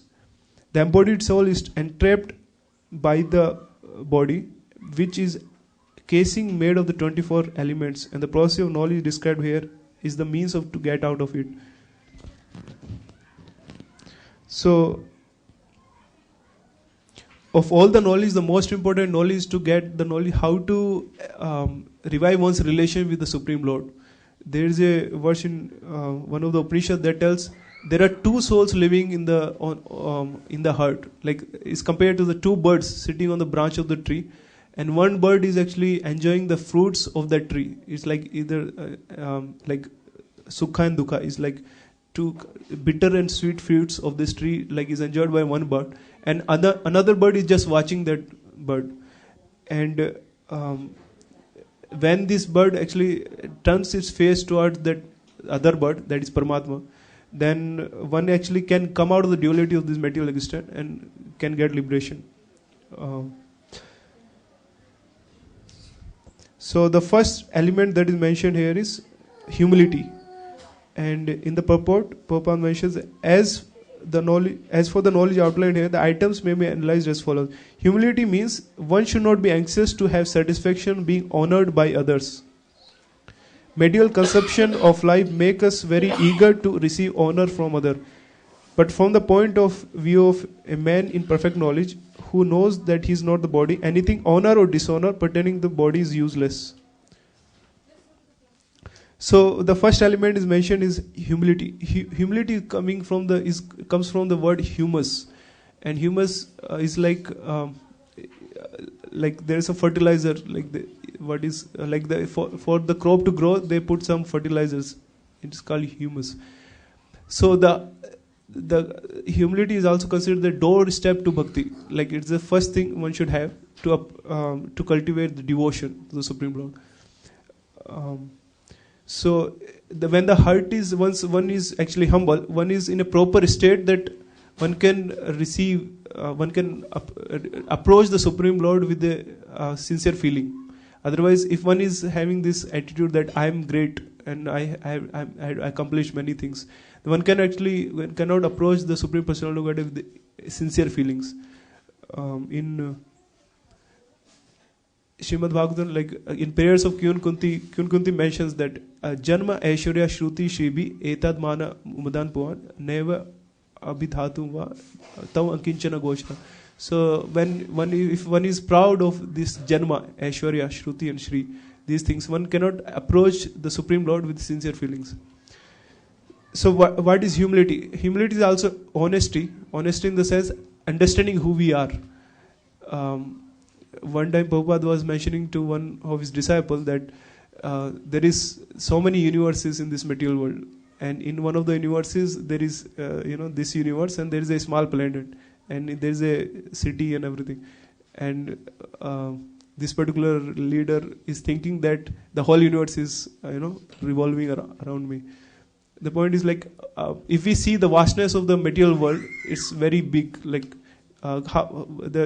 if you see like how many people are in California or in what is the population of the world, we are very small, and this earth is very tiny, speck of dust compared to the so many planets and universes which are floating around. So honesty is to understand that we are insignificant in front of the Supreme Lord, but somehow because of this element of ego, one thinks that I am very significant, and even the ants also think that whole material world is made for my enjoyment, and that is what makes us to think that I am the proprietor, controller and enjoyer of the material world. But all this proprietorship is only in the mind, in the sense like in between person may come and claim this is my land, but the land was existing before also, and the person is gone, that after that also land exists, but in between we come and say I'm the proprietor of these things and I'm the controller. Yes, ma'am. Question, just to not to divert, but just to come back to your 9th chapter, when you say Rajavidya Rajaguyam Pavitram Idam Uttamam. So let's say if I am a general layman, I have go word by word of Bhagavad Gita. Mm-hmm. So how do you conclude that Idam? Because there are in India at least more than 10 groups, they teach Rajavidya, which is the king of knowledge. Some derive from Bhagavad Gita, some don't derive from Bhagavad Gita. I can give an example, many. But in summary, how will say from particular that verse? So Rajavidya Rajaguyam Pavitram Idam Uttamam. Uttamam. So that Idam, how do you say that it is devotional service? What is the king of knowledge? Krishna didn't specifically mention in that sloka. In purport, Prabhupada has clarified many things, but if you take the word by word translation from the sloka, the Rajavidya Rajaguyam, suppose if you wanted to counter challenge with a person who is saying something of Rajavidya, you may quote different verses. Yeah. But I am saying how this verse itself self-explanatory for those who are claiming as a Rajavidya, and what is your insight? Okay, so I'll try to, basically I try to see the whole thing, like if we have to get some knowledge, we have to see like other references. Like if we just put one place, like we may not get the whole thing. So when Krishna is telling the king of knowledge, there are like Srimad Bhagavatam, again I have to quote the scriptures because conclusively Krishna is telling that Save Punsa Paro Dharma, the highest is one which is actually getting helping one to perform the uninterrupted and unmotivated devotional service. Paro Dharma. So when we're talking about superlative degree, not 1, 2 or like the highest. So there are mentions of like superlative degrees many places. Like in 6th chapter, Krishna is talking about of all the yogis, the greatest is the one who is always abides in me in faith and think of me in the pure devotional service. Like again, like jnana also, like knowledge. When we talk about knowledge, Krishna mentions again in the. So this is same person who is talking. This is not like two different persons. This verse, and the Krishna is told, Bahunam janmanam ante jnanvan papadyate vasudeva sarvamati samahatma sadurlabha. That the Gyan means that one in knowledge, after many births, come to a stage of the conclusive knowledge that Vasudeva Sarvamiti, that I am everywhere and everything is coming from me. So perfection of the Jnana and the Yoga is culminating into Bhakti. And similarly, we see like Yoga and Asana, like a study and intellectual study, like Jnana also is culminating Bhakti. And even karma, the activity. So yeah, many philosophers may be there and they may take a particular word and give interpretation, which is possible because Sanskrit also have one word can be interpreted in many things. But Jiva Goswami tells in the commentaries that one has to actually take the knowledge in the context. When it is, I mean, that is my understanding. Maybe you may have better understanding, so you may mention. But as far as like how I can understand a particular verse is to see the whole Bhagavad Gita, the full, and then from it we can understand where Krishna is pointing, and it's consistently pointing into a particular direction. Krishna is telling that first like body and the soul. Many times Krishna talks about that, and how to elevate, what are the different processes. But if we go to 18th chapter, Krishna tells to Arjuna, I have given you all this knowledge. Maybe we can go to these verses. Yeah, so this is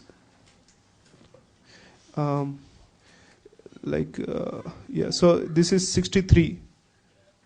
Itite jnanam akhyatam guhya tramaya vimarshed aseshena yatha. So if we see the like few more verses before that, in 61, it says Ishvara sarvbhutanam hirdeshe arjuna tishtati brahmayan sarvbhutani yantra rudhani maya. The Supreme Lord is situated in everyone's heart, Arjuna, and is directing the wanderings of all living entities who are seated on a machine made seated as on a machine made of material energy.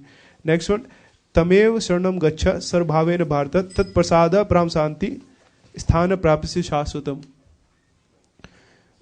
Square of Bharata, surrender unto him utterly. By his grace you will attain transcendental peace and supreme and eternal abode. So Krishna is telling that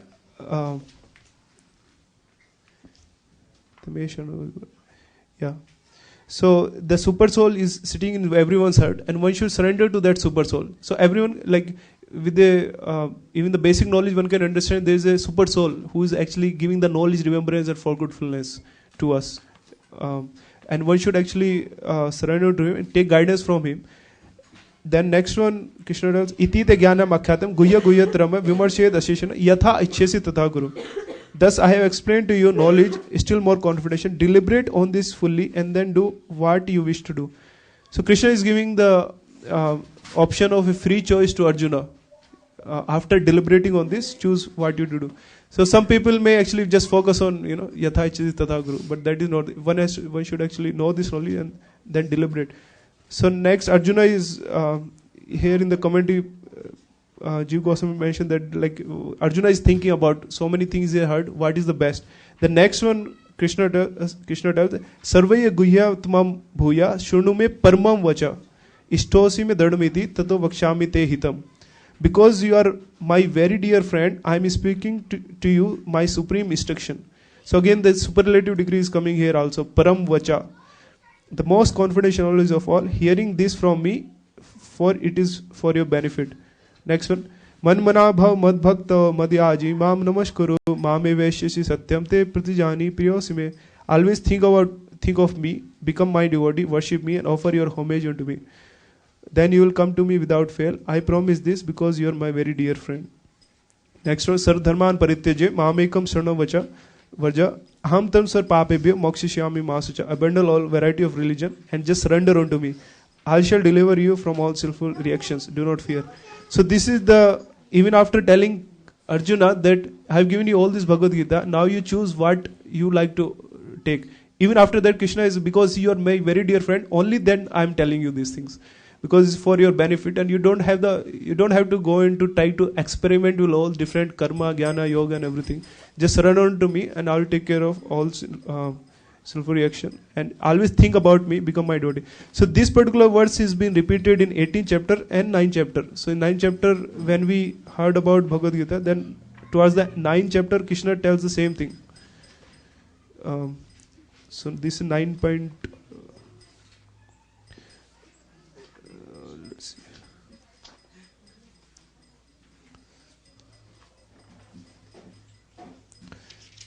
Yeah, so at that 34, right? Manmana bhav mat yaji mam namaskaru maveshi yuktevam atmanam burpayana. Engage your mind, always thinking of me, become my devotee, offer obeisance to me, worship me.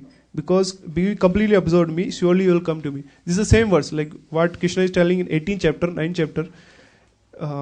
So when this repetition, one things are repeated couple of times, that means it's really very important. And Krishna very clearly mentioning this is Param Guhyam. So as far as my understanding goes, when Krishna talks about Raj Vidya, Raj Guhyam, and it's the secret of all secret, Krishna is talking about Guhyam other places also, and Raj means the king, means the superlative degree of everything. So that is pure devotional service. Maybe you can enlighten us. Like what do you think? Yeah, perfect. I think you're touching the point. Thanks. Okay, thank you. Yes.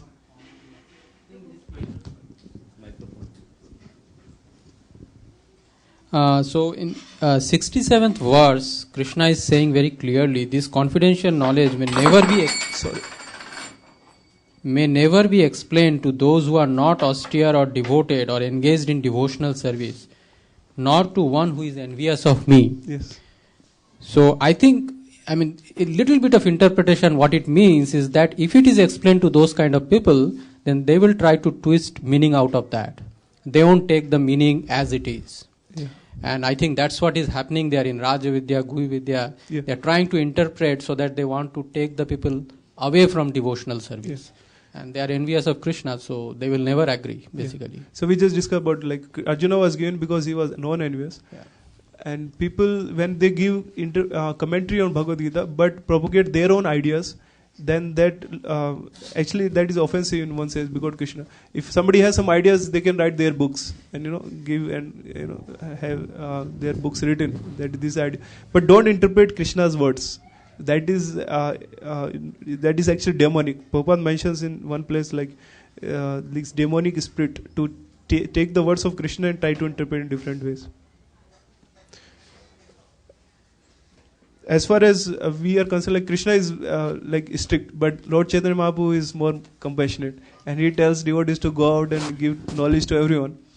But like in these people who are not austere and those, there are people who are innocent also. So at least to them we should give, because they just don't know and they are like kind of covered by their knowledge is covered. So Chaitanya Mahaprabhu and Nityananda Prabhu are very merciful. Even one who is not qualified, this knowledge is given to them. And the chance is given for them to continue progressing.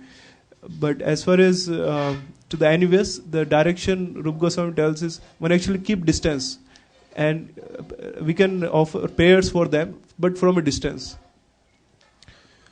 So we discussed about the humility, and the example of humility is Sanatana Goswami. Like Sanatana Goswami also is Janma, Aishwarya, Shruti, Shri. Everything is like he is born in a Brahman Saraswat family. And he had opulence, a lot of wealth and palatial buildings and many other things. And he was very learned. He knows Persian, Arabian verses, and he used to conduct the kathas on Bhagavad, and many people used to come and hear from him. And he had all these qualities. And and he was very beautiful also and young. But still, he was not proud. Like when he approached Lord Chaitanya Mahaprabhu, he told that actually I am the lowest of all. I am very wretched and fallen, and I don't know what is good for me. And people in this world is thinking that I am a very great scholar, and I believe my predicament is that I believe in these also. So now I surrender to you. Please tell me what is good for me, why I am suffering, who am I, what is my duty, and how can I revive my state. Similarly, there are many incidences like how Sanatana Goswami, one time in Jagannath Puri, when Chaitanya Mahaprabhu, to meet Chaitanya Mahaprabhu, he went from other way through. There is a main way to go to the beach, and there is another way to go, and he was going through other way just because he wanted to avoid coming in contact with the priest, like who are worshipping Lord Jagannath thinking that I'm very lowly, and they will get contemplated in the service of the Lord. Similarly, that is the mode of Haridas Thakur also. Haridas Thakur is Sanatana Goswami. The next one is pridelessness. So here Prabhupada is condemning the people who actually take the understanding of Bhagavad Gita, but pose themselves as a spiritual mentors, but not follow those principles.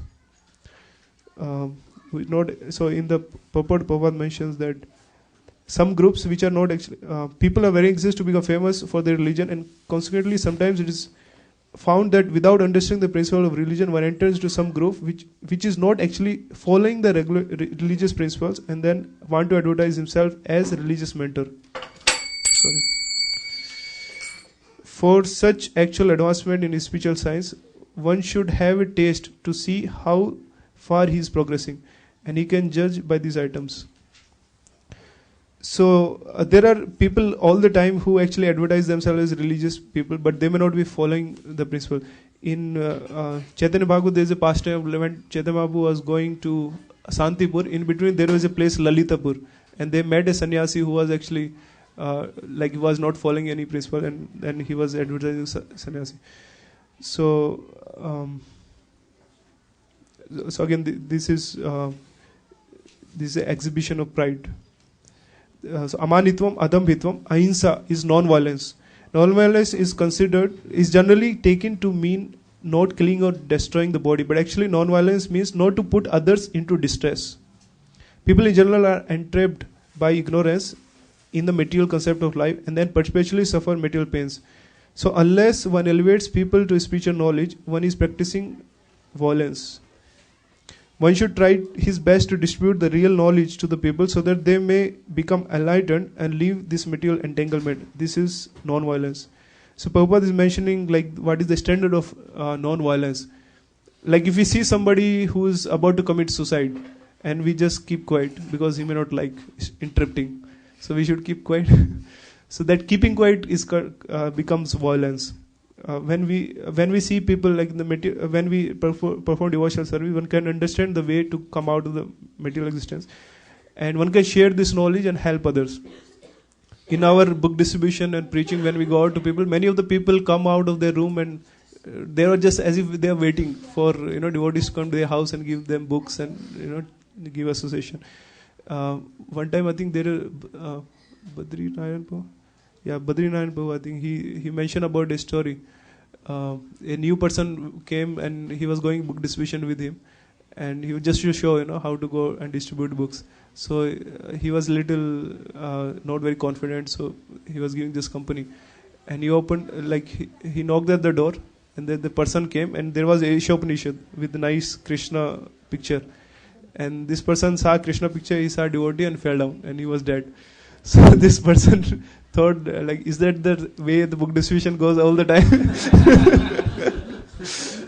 So he was about to commit suicide or something, and last moment he saw the Lord, he saw the devotee and fell down. So Badri Narayan told, no, this is the first time it's happening in my life, and this is not usually the case. But he's very fortunate because he left the body by seeing the Lord and the devotee. So we don't know when we are approaching the people, they may be in a desperate need to get this knowledge, and that is considered non-violence. So physically, committing violence, and also here it says that not putting people into distress. In one place, Prabhupada mentions about the austerity of the speech is anudvegam karam vakyam. So one should not speak the words which are agitating to others. But when we are speaking about the truth, one should give the truth. But it's when we are dealing in a person to person level, Prabhupada gave very nicely the philosophy without any without diluting the philosophy of Bhagavad Gita. Here Prabhupada very clearly mentions, and Srimad Bhagavatam also very clearly mentions what is illusion, what is knowledge. But when it comes to personal association, Prabhupada was always kind and tolerant. So next one is tolerance. Tolerance means one should practice to bear insult and dishonor from others. If one is engaged in advancement of spiritual knowledge, there will be so many insults and dishonors from others. This expected because material nature is so constituted. So Prabhupada mentioned the example of Prahlad Maharaj. who was being put into many situations by Hiranyakashipu. So this kind of conflicts are always there in material world. From the, even we see the Prahlad Maharaj is being put into so much troubles by putting him under the like elephant and in the snake chambers and wanted to burn him and throw from the mountain and so many things. But Prahlad Maharaj was always tolerant. He didn't give up his faith, and he was very tolerant. And similarly, we see Haridas Thakur was beaten in 22 marketplaces, but he was always constantly chanting the holy names. Next quality is mentioned, simplicity. Simplicity means without diplomacy, and one should be so straightforward that he can disclose the real truth even to enemy. As for the acceptance of spiritual master, so simplicity is one of the quality of a devotee. Like one should be simple, and one should have simple living and high thinking. By having complicated living and low thinking, like Prabhupada gave example of like the eagle may fly very high in the sky, but still his vision is only on the dead. What is the animal is being dead so that he can eat. So one may actually go materially become very sophisticated, but that is not of much appreciation unless there is unless the consciousness is also aligned with the spiritual truths. The next is Amanitva Adhavitva Ahimsa Santi Arjam Acharya Pasanam Socham. So again the theme that one should approach a spiritual master, and without the spiritual master one cannot progress in spiritual science. So this verse comes in 4th chapter also. Krishna mentioned like to get this knowledge one should approach a spiritual master, and through inquiry, submissiveness and render service. So we see Arjuna case, like till the time Arjuna was giving his own knowledge about why he should not fight, he was very confused. But it's only when in 2nd chapter when Arjuna told the Karpane dosha prasabhava pachamitam dhar samud cheda ya shreya sha nishitam bhumitanve sikshate ham sadhimam tapavan. When he surrendered as a disciple, then he got enlightened, and Krishna started speaking after that. Acharya Pasanam Socham. Socham is cleanliness. So Prabhupada mentions that cleanliness is one should be internally and externally, both one should be clean. Externally by taking regular bath, and internally by always chanting holy names. Hare Krishna, Krishna Krishna, Hare Hare, Hare Ram, Ram Ram, Hare Hare. Kali Sandra Upanishad tells that this 16 syllables Mahamantra actually can cleanse all the contamination of the Kali Yuga. Kali iti shad shlokam namam Kali kalmash nashnam natto partaraya sarvedesha darashade. So this is the best means of getting purified from all contamination of material existence. Next is Istherium. Istherium is steadiness. Steadiness means one should be very determined to progress in his spiritual life. So we just discussed about the items which helps to progress in devotional service. Utsaha, Nishyat, Dhairyat. So Nishyat is determination. One should have determination in devotional service, and one should be steady. So we see Bhishpitama example. He was doing so many activities. He was fighting, although he didn't want. He was fighting with Kauravas, and at the time of death, Krishna came in front of him, and he was giving knowledge about so many topics. But then at that end, he fixed his mind in thoughts of Krishna. Next is Therem Atmanigraha. Atmanigraha is like one should have control on mind and senses. Indyartheshu Vairagyam. So, how much time we have? 5 minutes? Okay, so I'll just finish in 5 minutes and then we can have a question also. Indyartheshu Vairagyam. One should be able to control the senses. So, senses are uncontrolled. So, in Rup Goswami tells in Nectar of Instruction that one should control these Vegas. Vacho Vegam, Manasa Krodh Vegam, Jiva Vega, Udar Upastha Vegam. So one who controls these Vegas, then one can actually progress in Krishna consciousness. And you start from the tongue, because the material world is compared to ocean, and sometimes the human form of life is compared to a boat. So if the human body is a boat, then tongue can be compared to a ladder, like how the boat is like navigate it is through a ladder. So how the ladder moves, that shows which direction the boat is going to move.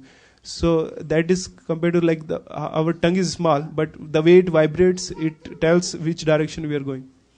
Also, there is.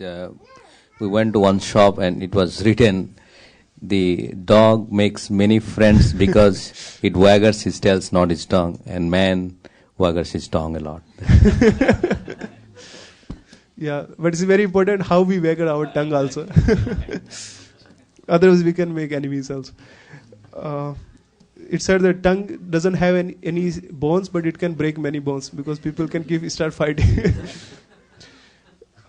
So tongue has a function of eating and speaking. So one can engage tongue into speaking about the name, form, pastime, teaching of Krishna, and eating into taking the prasadam that is offered to the Lord. So Prabhupada many times mentioned the example of Ambrish Maharaj, how because he engaged all the senses into service, that's why he was able to control the senses. And there is also a example of chariot, like a chariot and the horses as compared to the senses. So if these horses are uncontrolled, the chariot will actually be in trouble, and the passenger will be really in trouble. So one should control the senses by understanding the mind is higher, and the higher there is intelligence, and one is the spirit soul. So this knowledge is given in 3rd chapter. In the Artheshu Aragyam, Ankar Evcha. So that is false ego. Anankar, one should be free from false ego. Absence of false ego. So ego is like conception of oneself, and false ego is like misconception of oneself. When we think I am something which I am not. So body keep changing. Krishna tells in 2nd chapter, Dehino ismin yatha dehe kaumaram yavanam jarak tata dehantar bhavati dhiras tasram uid. So body keep changing from boyhood to youth to old age. So when we think that I am the body, that is false ego. And what is the true ego? Is to know that I am servant of Krishna. Absence of false ego. So here Prabhupada mentioned that in the Vedic literature it said Aham Brahmasmi, I am Brahman, I am spirit. When the sense of self is applied to reality, that is real ego.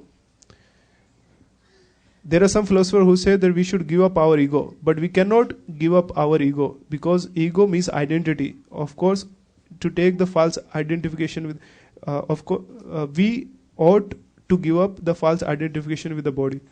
So this Prabhupada also mentioned, compared in Ishopanishad, compared with the temperature of the body. So material fever can go to, like fever can goes to 102, 103, 104. One should get normal temperature of the body. There's 98.6. One is not supposed to swipe away all the temperature. One cannot make it zero. But one should have the balance. So ego is the identification. The identity doesn't go, but only we understand the identity is that I am the eternal servant of Krishna. Then Jan Mrityu Jara Vyadi Dukh Doshanu Darshanam. Here it said that perception of evils of birth, death, old age and disease. So one time this Yaksha was asking Yudhishthira Maharaj, like, what is the most surprising thing in this world? And Yudhishthira Maharaj mentioned that everyone sees that so many people are dying in this world, but still one thing, my case is special, I will not die. So living this world, one should understand that this is a temporary place, and it has a defect of evils, like evils are like the shortcomings of the material world, that there are birth, death, old age and disease. And Krishna mentioned this is same in the heavenly planets, in Brahmaloka and like down also. Brahma Bhumna Loka, Punavartiyano Arjuna, Mamu Petete Konte, Punarjanma Vidyate. So one should have this understanding. In Srimad Bhagavatam, there is a description of like what is the misery the child goes in the womb of the mother. There's a lot of description. The child remembers previous birth and he sees, I was born into this family, that family, and now I'm here.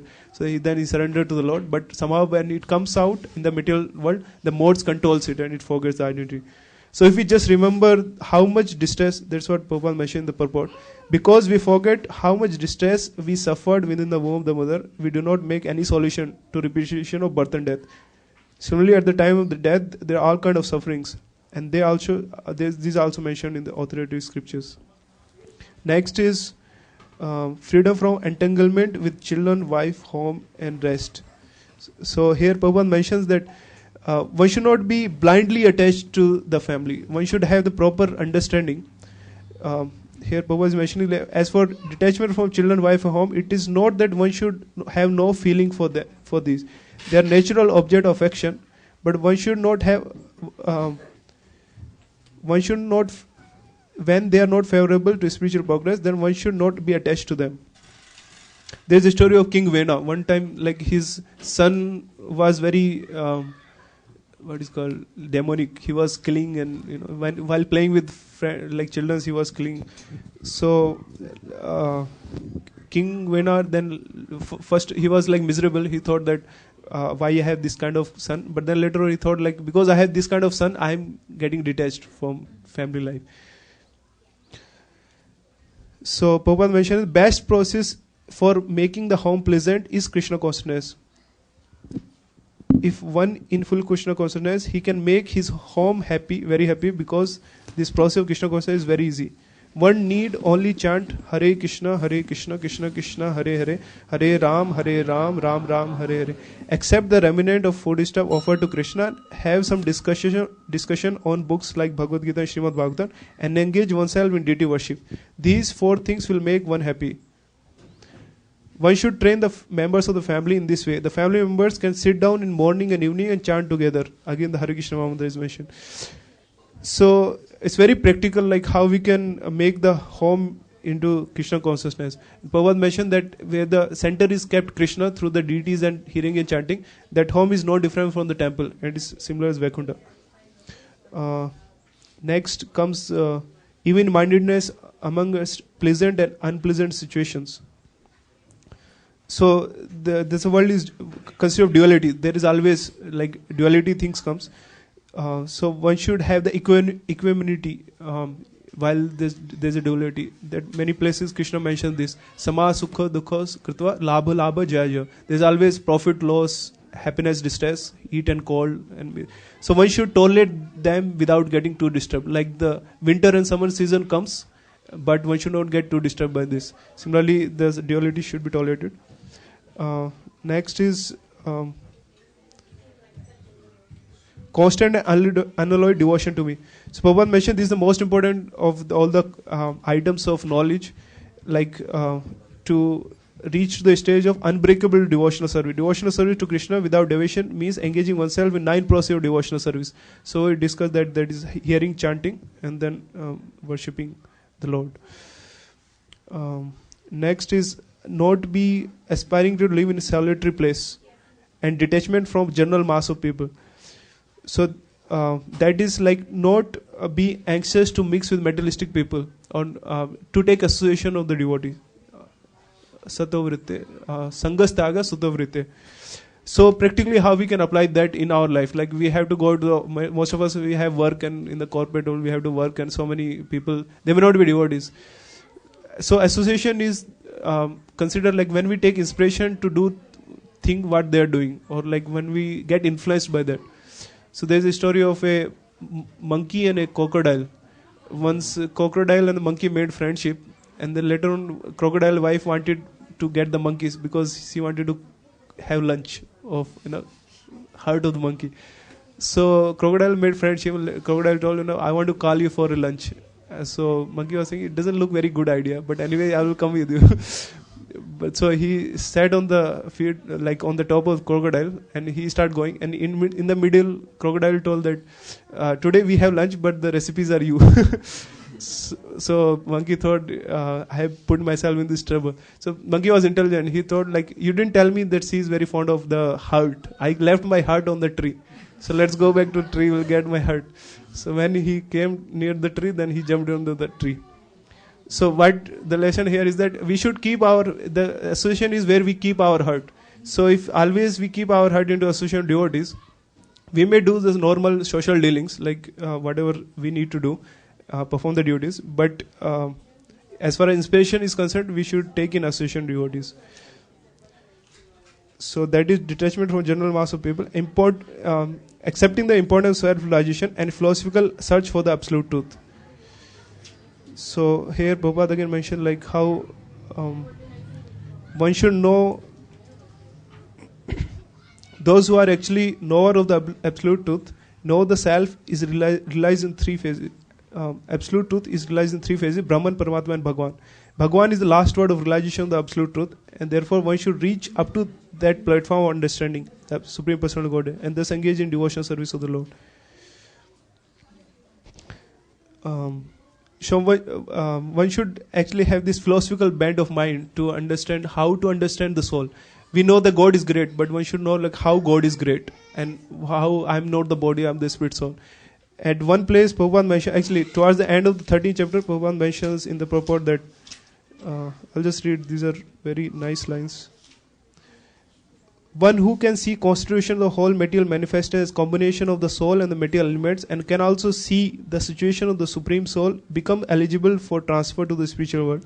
These things are meant for contemplation and for realization. One should have the complete understanding of this chapter with the help of the spiritual master. So just not theoretical knowledge, but one should contemplate on this subject matter, and one should try to get the understanding. So that's what is mentioned here. One should search for the absolute truth. One should have this, like one should do research, philosophical research, and how to get the understanding of the spirit, knowledge of the matter and the spirit and the control of both. So thank you very much for coming to Sunday Feast lecture in the ISKCON of Silicon Valley. Next we'll be going to Aarti, but we can take few reflections or comments. Don't have time for questions, but we can take some reflections. Anybody has some reflections based on what we discussed?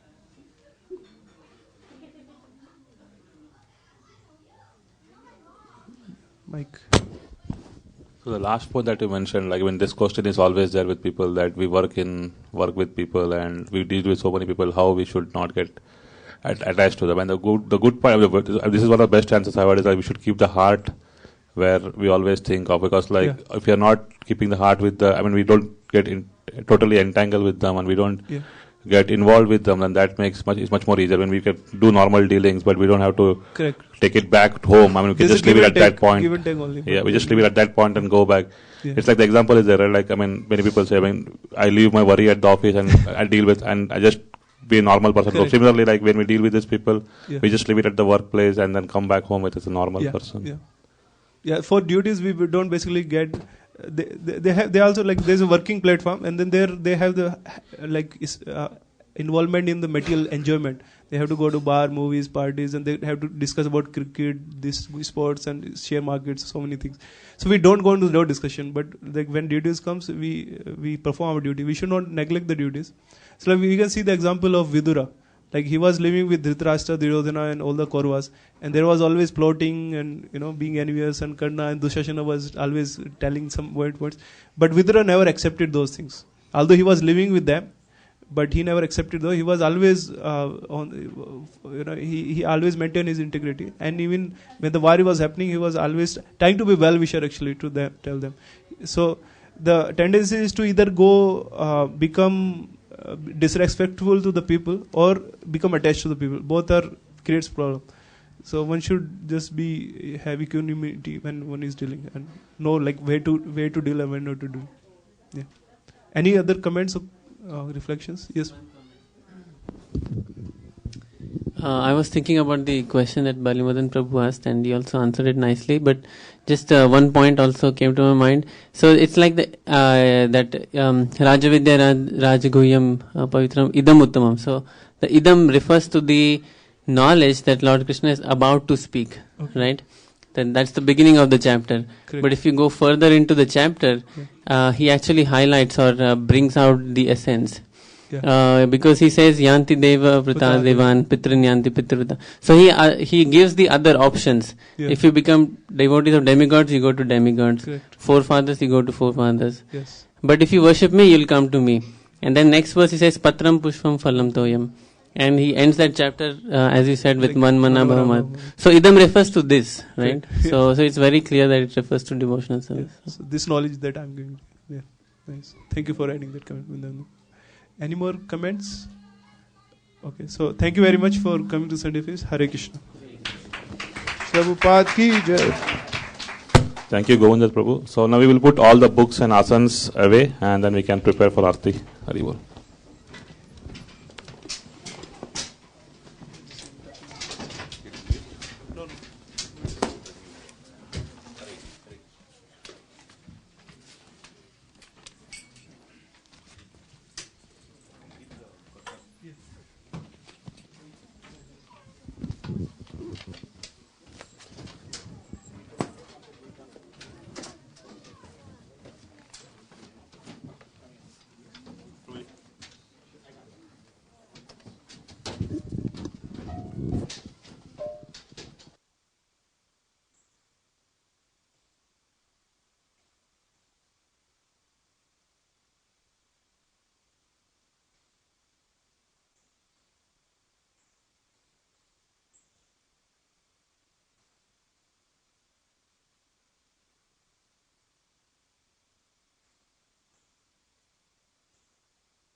जय राधा मदन मोहन राधा मदन मोहन राधे जय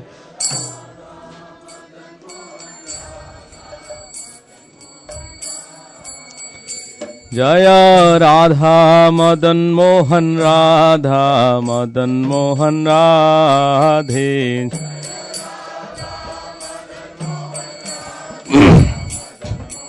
राधे शिव जय जय गोरा चांदे आरती शोभा शिव जय गोरा चांदे आरती शोभा शिव जय जय गोरा चांदे आरती शोभा शिव जय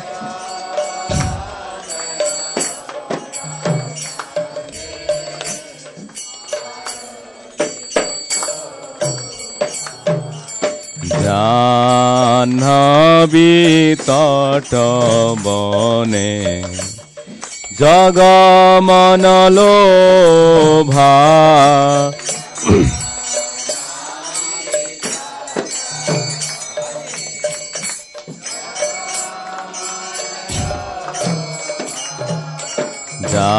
জাহ্নবী তট বনে জগমন লোভা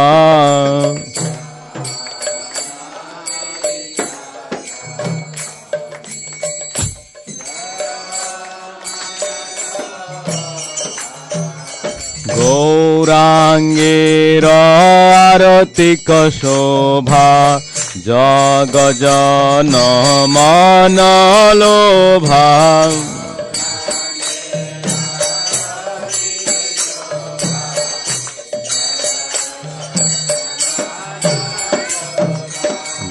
গৌরাঙ্গের আরতিক শোভা জগজন মন লোভা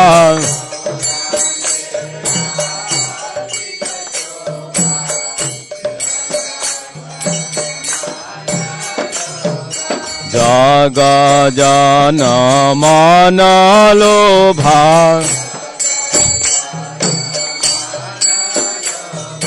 জগজন মন লোভা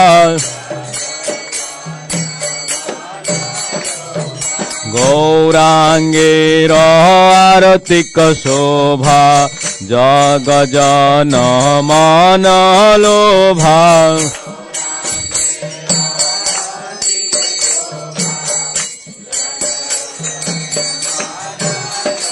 নিতাই গৌরা হরি বল হরি বল হরি বল নিতাই গৌরা হরি বল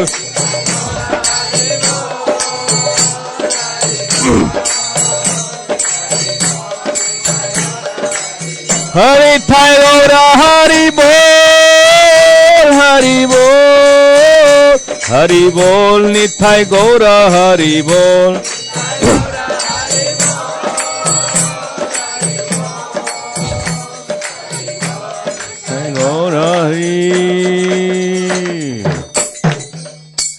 শিব দক্ষিণে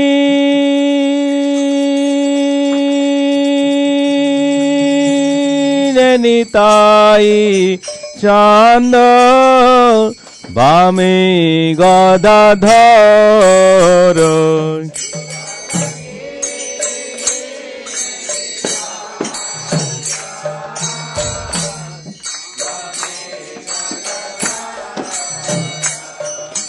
নিকটে অদ্বৈত শ্রীনি বাস ছত্রধর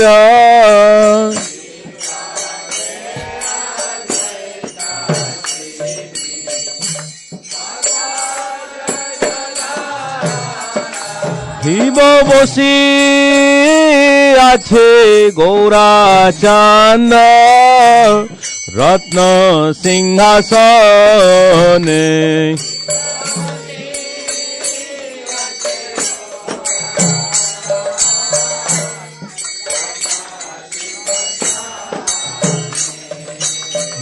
আরতি করে না ব্রহ্মা আদি দেবগণে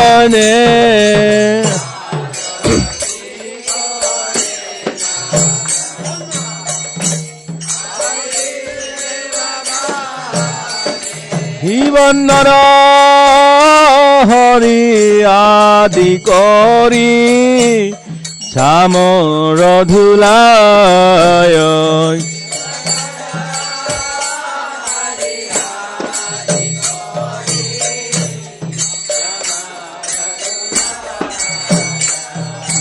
সঞ্জয় মুকুন্দ বাসু ঘোষ আদি গায়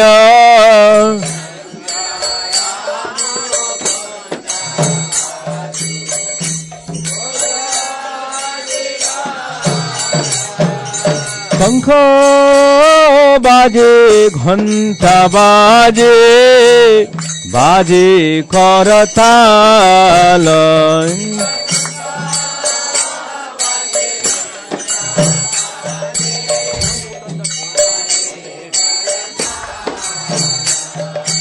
মধুরা মৃদঙ্গ বাজে পরম রসাল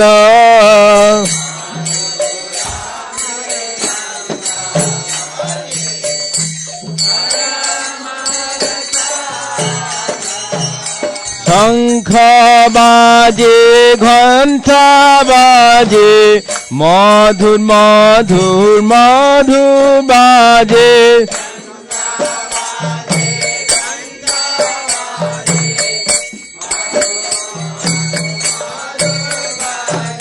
শঙ্খ বাজে ঘণ্টা বাজে মধুর মধুর মধুর বাজে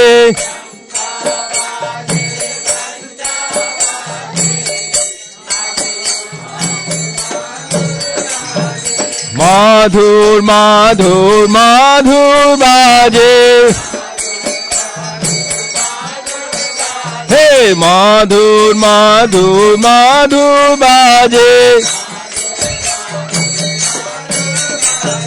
গৌরাঙ্গের আরতিক শোভা জগ জন মন লোভা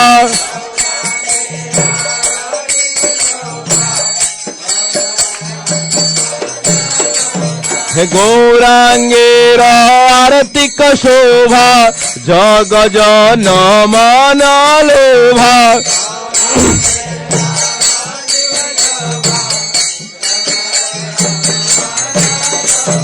জগ জন মন লোভা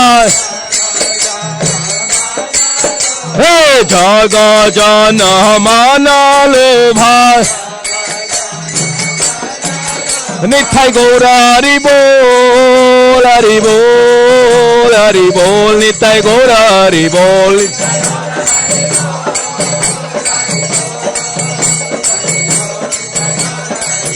নিতাই গৌরা হরি বল হরি বল হরি বল নিতাই গৌরা হরি বল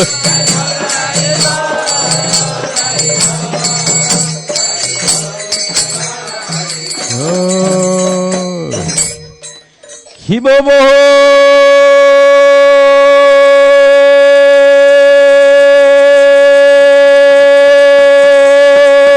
কোটি চন্দ্র দিনে বদন উজ্জ্বল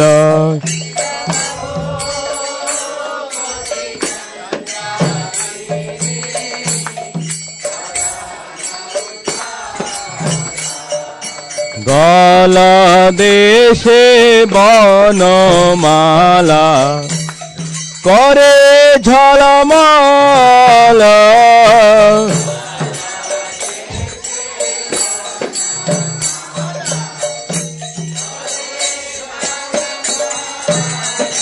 শিব শিব সুখ নারদ প্রেমে গদ গদ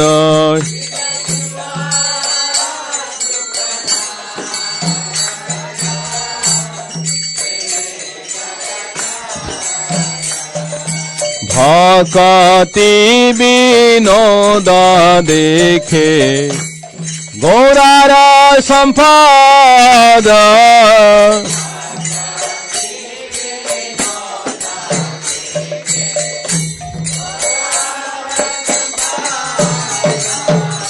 ভকতি বিনোদ দেখে গৌরার সম্পদ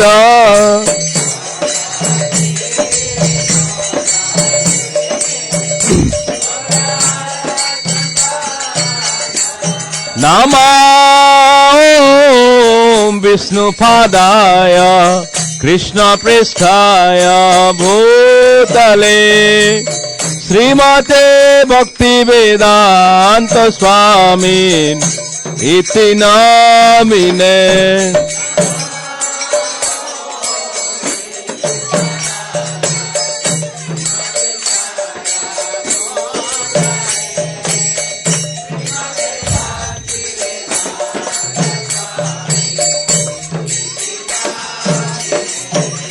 नमस्ते सारस्वती देवे गौरवाणी प्रचारिणे निर्विशेष शून्यवादी पाश्चात्य देशतारिणे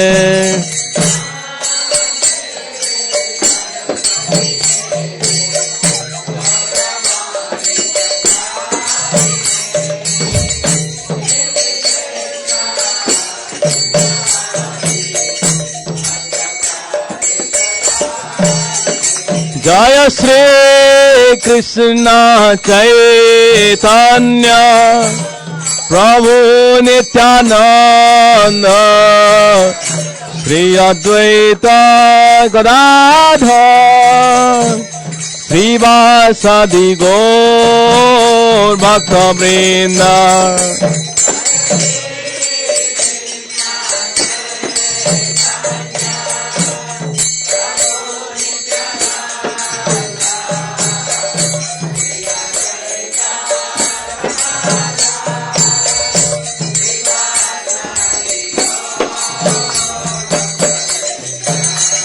जय श्री कृष्ण चैतन्य प्रभु नित्यानंद श्री अद्वैत गदाधर श्रीवासादि गौर भक्तवृंद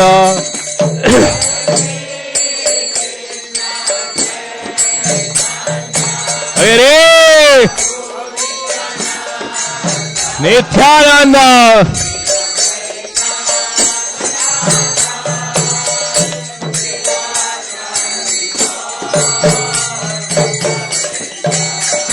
जय श्री कृष्ण चैतन्य प्रभु नित्यानंद श्री अद्वैत गदाधर श्रीवासादि गौर भक्तवृंद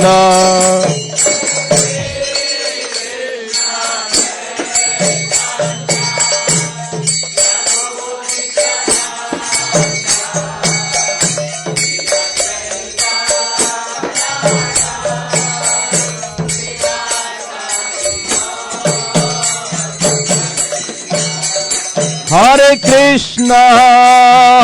Krishna Krishna Krishna Hare Hare Hare Ram Ram Ram Hare Hare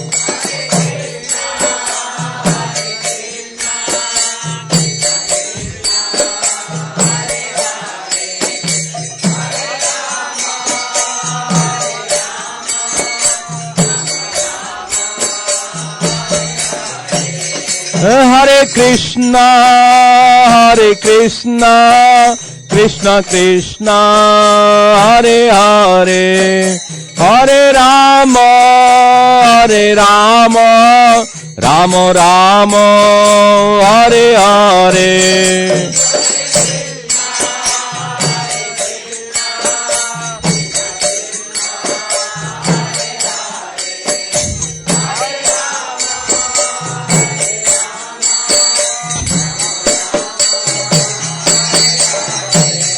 Hare Krishna, Krishna Krishna, Hare Hare, Hare Rama, Rama Rama, Hare Hare.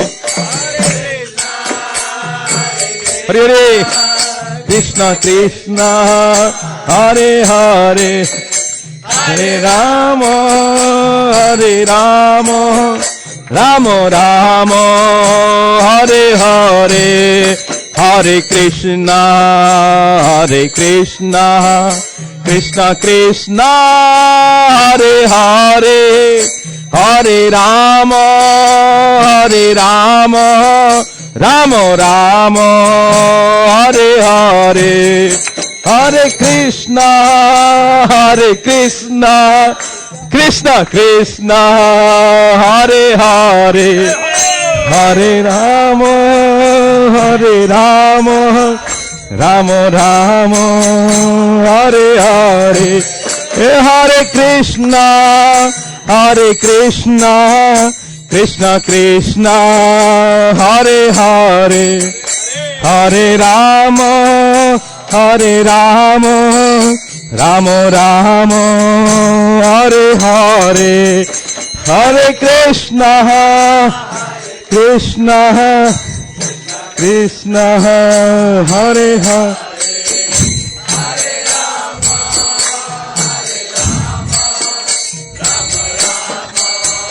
Hare Hare. Hare Krishna, Krishna Krishna, Hare Hare, Hare Rama, Rama Rama, Hare Hare. Hare Krishna, Krishna Krishna, Hare Hare, Hare Rama, Hare Hare.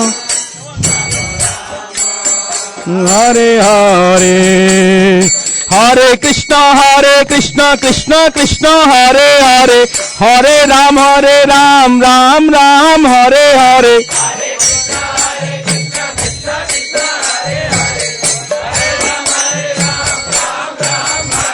Hare Krishna, Krishna Krishna, Hare Hare, Hare Ram, Ram Ram, Hare Hare.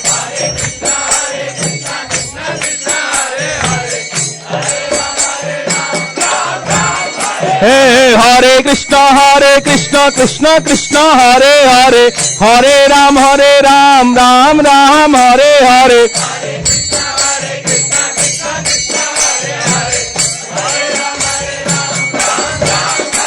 Hare Krishna, Krishna Krishna, Hare Hare, Hare Ram, Ram Ram, Hare Hare.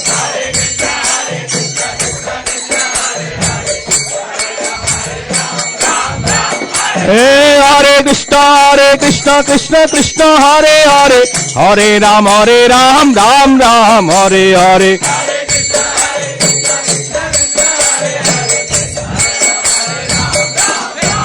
Hare Krishna, Krishna Krishna, Hare Hare, Hare Ram, Ram Ram, Hare Hare.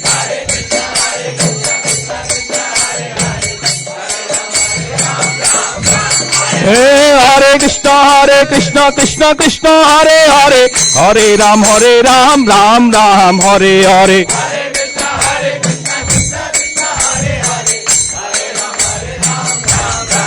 Hare Krishna, Krishna Krishna, Hare Hare, Hare Ram, Ram Ram, Hare Hare.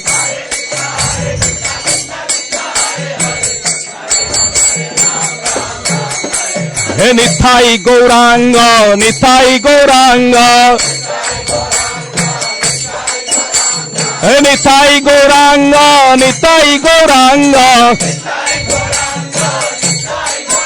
Hey Nithai, Nithai, Nithai, Nithai, Nithai Gauranga.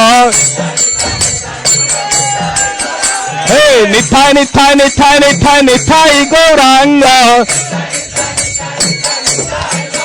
Hey Nithai, Nithai, Nithai, Nithai, Nithai Gauranga. Hey Nithai Gauranga, Gaura Hari. Hey Nithai Gauranga, Gaura Hari. Jai Sachinandana, Jai Sachinandana. Jai Sachinandana, Gaura Hari. Hey Gaura, Gaura, Gaura Hari. Hey Gaura, Gaura, Gaura Hari. Nadiya Bihari Sri Gaura Hari. Gaura, Gaura, Gaura Hari. Hare Krishna, Krishna Krishna, Hare Hare. Hare Ram, Ram Ram, Hare Hare.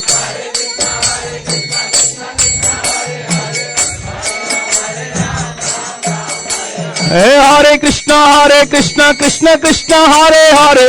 Hare Ram, Ram Ram, Hare Hare.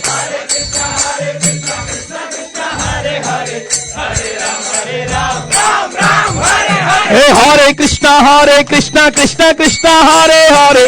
Hare Ram, Ram Ram, Hare Hare.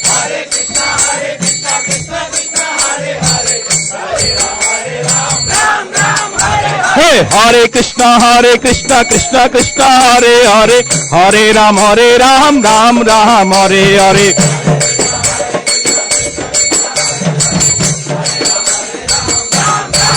Hey Hare Krishna, Krishna Krishna, Hare Hare. Hare Ram, Ram Ram, Hare Hare.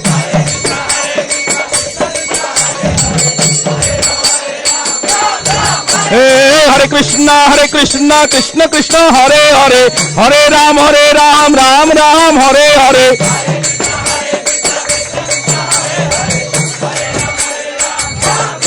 Hey Hare Krishna, Krishna Krishna, Hare Hare. Hare Ram, Ram Ram, Hare Hare.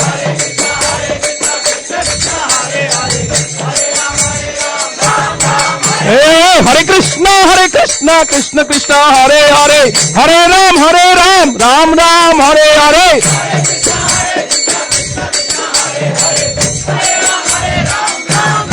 Hey Hare Krishna, Krishna Krishna, Hare Hare.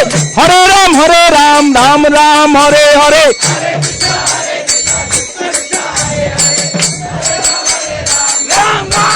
Hey Hare Krishna, Krishna Krishna, Hare Hare. Hare Ram, Ram Ram, Hare Hare.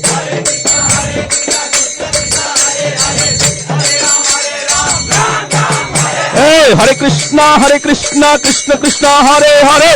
Hare Ram, Ram Ram, Hare Hare.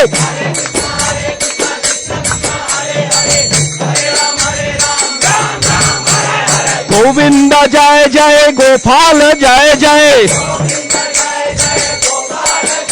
Hey Govinda Jai Jai, Gopal Jai Jai. Hey Radha Raman Hari, Govinda Jai Jai.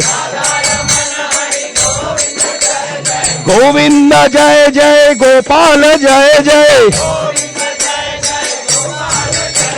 Radha Raman Hari, Govinda Jai Jai. Govinda Govinda Govinda Govinda. Hey Gopal Gopal Gopal Gopal. Hey Gopal Gopal Gopal Gopal. हे हरे कृष्णा कृष्ण कृष्ण हरे हरे, हरे राम राम राम हरे हरे।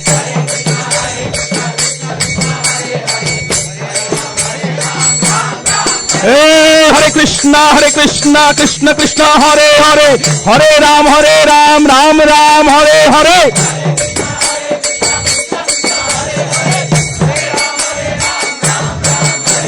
हरे कृष्णा कृष्ण कृष्ण हरे हरे, हरे राम राम राम हरे हरे।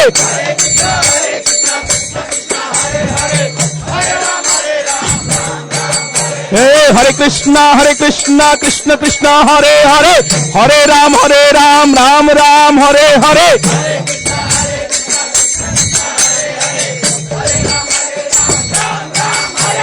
हरे कृष्णा कृष्ण कृष्ण हरे हरे, हरे राम राम राम हरे हरे। हरे कृष्णा कृष्ण कृष्ण हरे हरे, हरे राम राम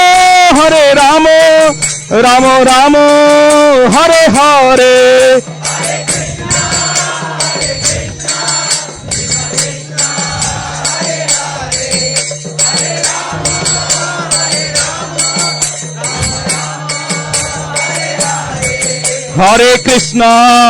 हरे कृष्णा कृष्ण कृष्ण हरे हरे, हरे राम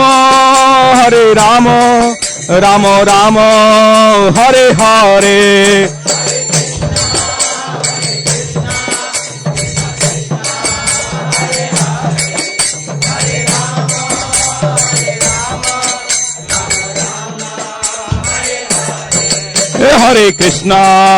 हरे कृष्णा कृष्ण कृष्ण हरे हरे, हरे राम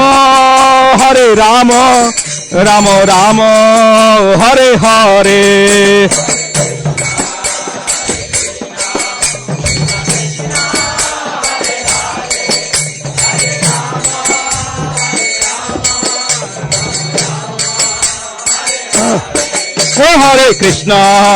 हरे कृष्णा कृष्ण कृष्ण हरे हरे, हरे राम राम राम हरे हरे।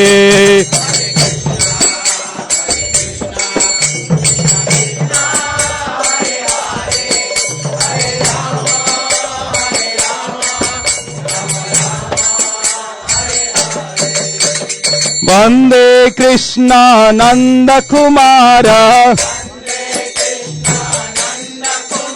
हे वंदे कृष्ण नंद कुमार, नंद कुमार मदन गोपाल, नंद कुमार मदन गोपाल, मदन गोपाल मोहन रूप,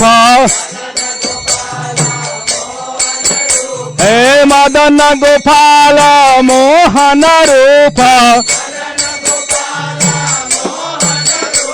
हे मोहन रूप मोहन रूप, हे मोहन रूप मोहन रूप, हे मोहन रूप मदन मोहन, हे मोहन रूप मदन मोहन, हे मोहन रूप मदन मोहन, हे मोहन रूप मदन मोहन, हे मदन मोहन मदन मोहन, बोलो मदन मोहन मदन मोहन, हे मदन मोहन मदन मोहन, हे मदन मोहन मदन मोहन। जय राधा मदन मोहन, राधा मदन मोहन राधे।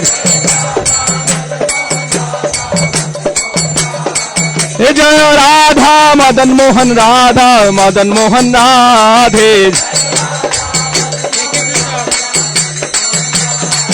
जय राधे जय राधे जय राधे जय श्री राधे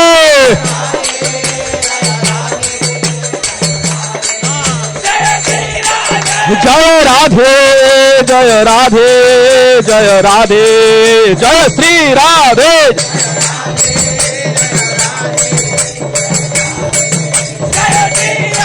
जय महाप्रभु जय महाप्रभु जय महाप्रभु जय महाप्रभु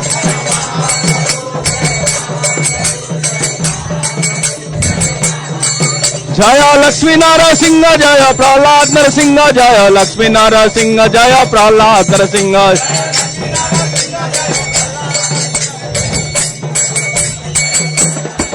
निताई गौर हरि बोल हरि बोल हरि बोल निताई गौर हरि बोल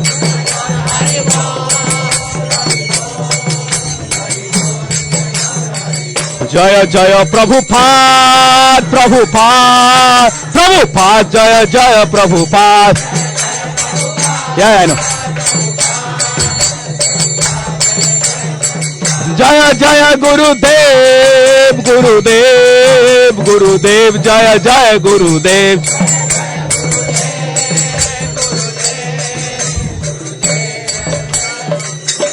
गौर प्रेमानंदे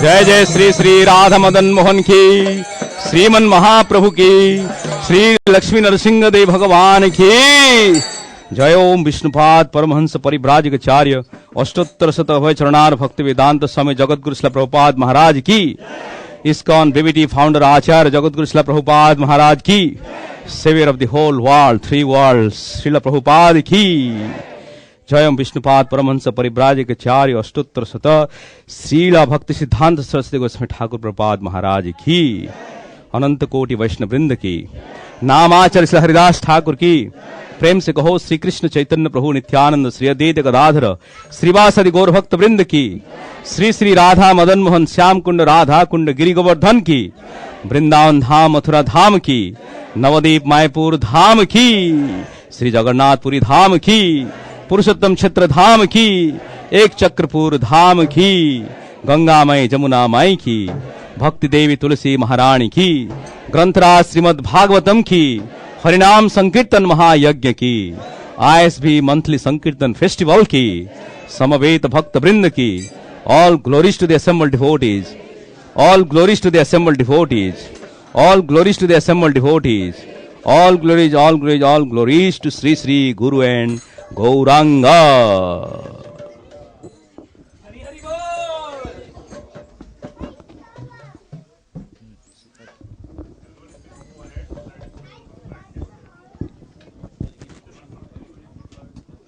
Is that right? Yep. Hare Krishna.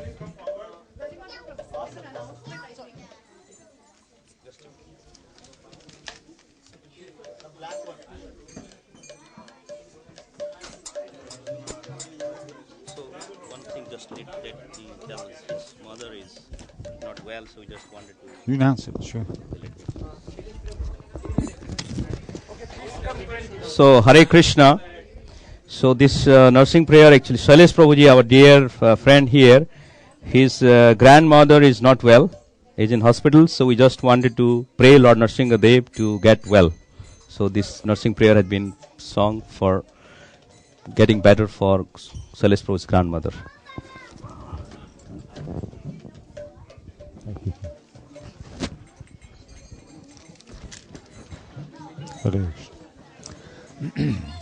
Namaste Narasingaya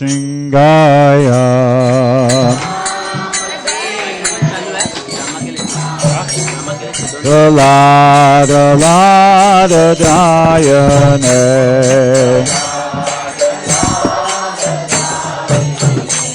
Hiranya Kasipo Bhakshaha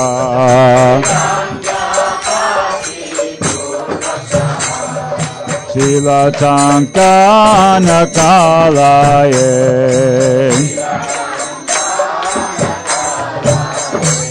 Ito Nrisimha Parato Nrisimho.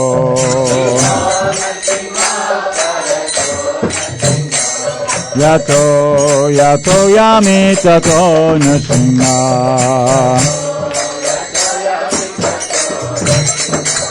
Bahi Nrisimho Vidaye Nrisimho.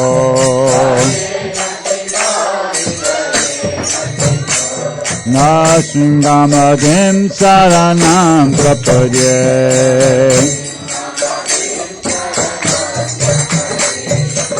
Savakara kamalavare nakam abhuta singam dalita hiranyakasipo tanubringam Keshavadita Narari Rupa Jai Jagadisha Hare Jai Jagadisha Hare Jai Jagadisha Hare.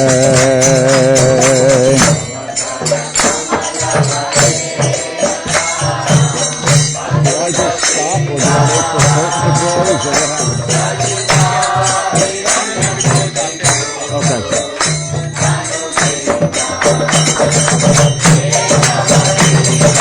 Nada.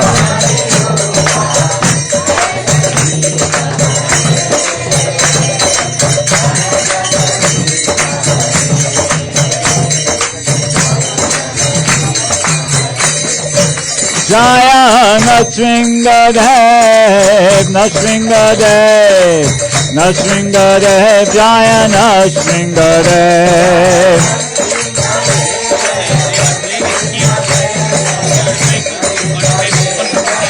Okay. Jaya Prahlad Maharaj, Jaya Prahlad Maharaj, Prahlad Maharaj, Jaya Prahlad Maharaj. Okay.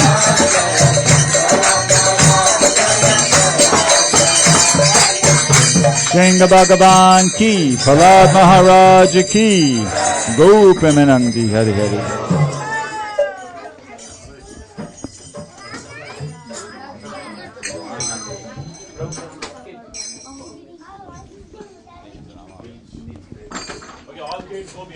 Hare Krishna, Hare Krishna, Krishna Krishna, Hare Hare, Hare Rama, Hare Rama, Rama Rama, Hare Hare.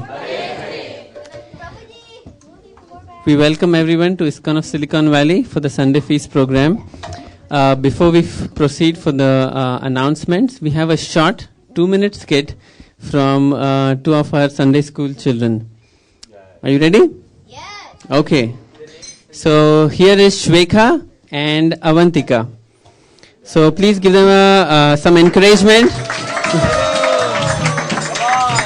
So they have been practicing from yesterday, so I'm sure they'll do well.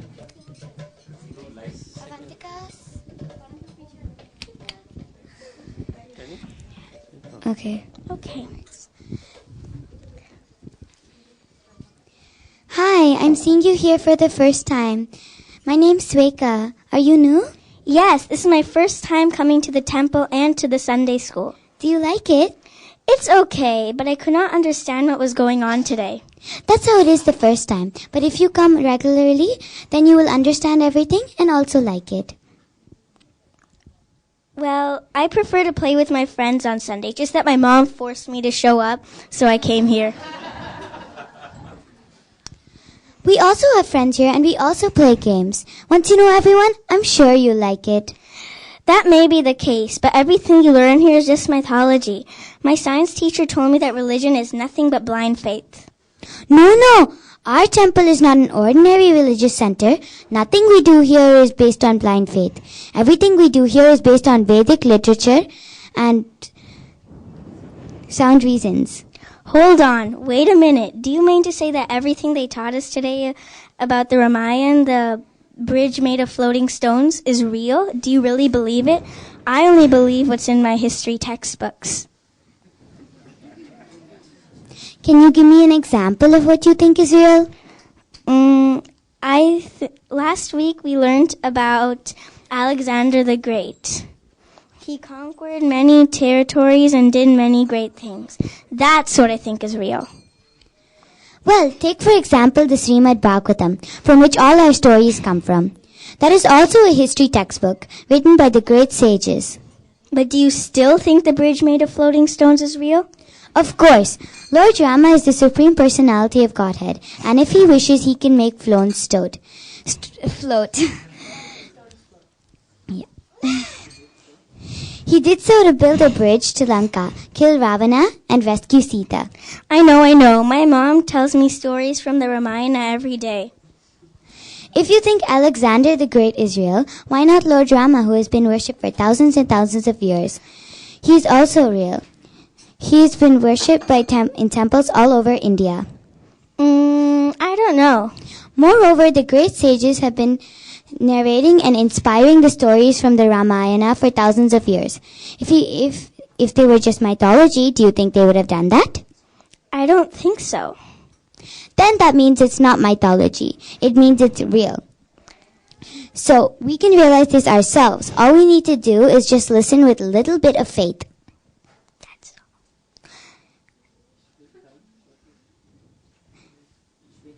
Shveka, now what you say makes so much more sense. I never thought about it this way. Yes. Nothing that we say is based on blind faith. Everything is based on Vedic scriptures. So all we have to do is listen faithfully. Wow, I am so impressed. Now you've cleared all my doubts. So will you come to the temple next week? Yeah, of course. I'll definitely come next week. From now on, you're my best friend.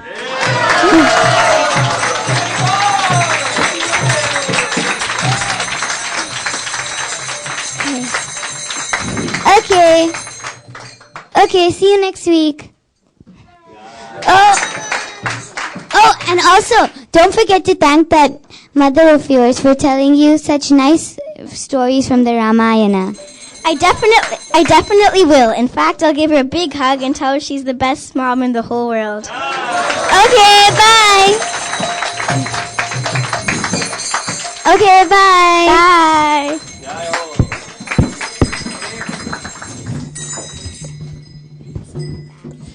Thank you, Shweka and Avantika. Good job.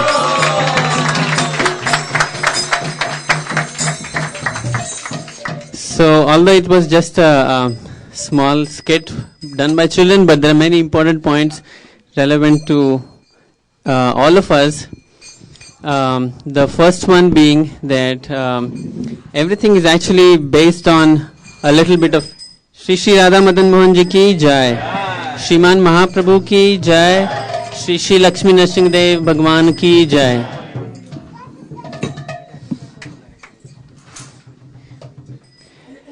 Everything is based on a little bit of faith. No matter what you take, everything is based on faith, and so is the philosophy and the practice of Krishna consciousness.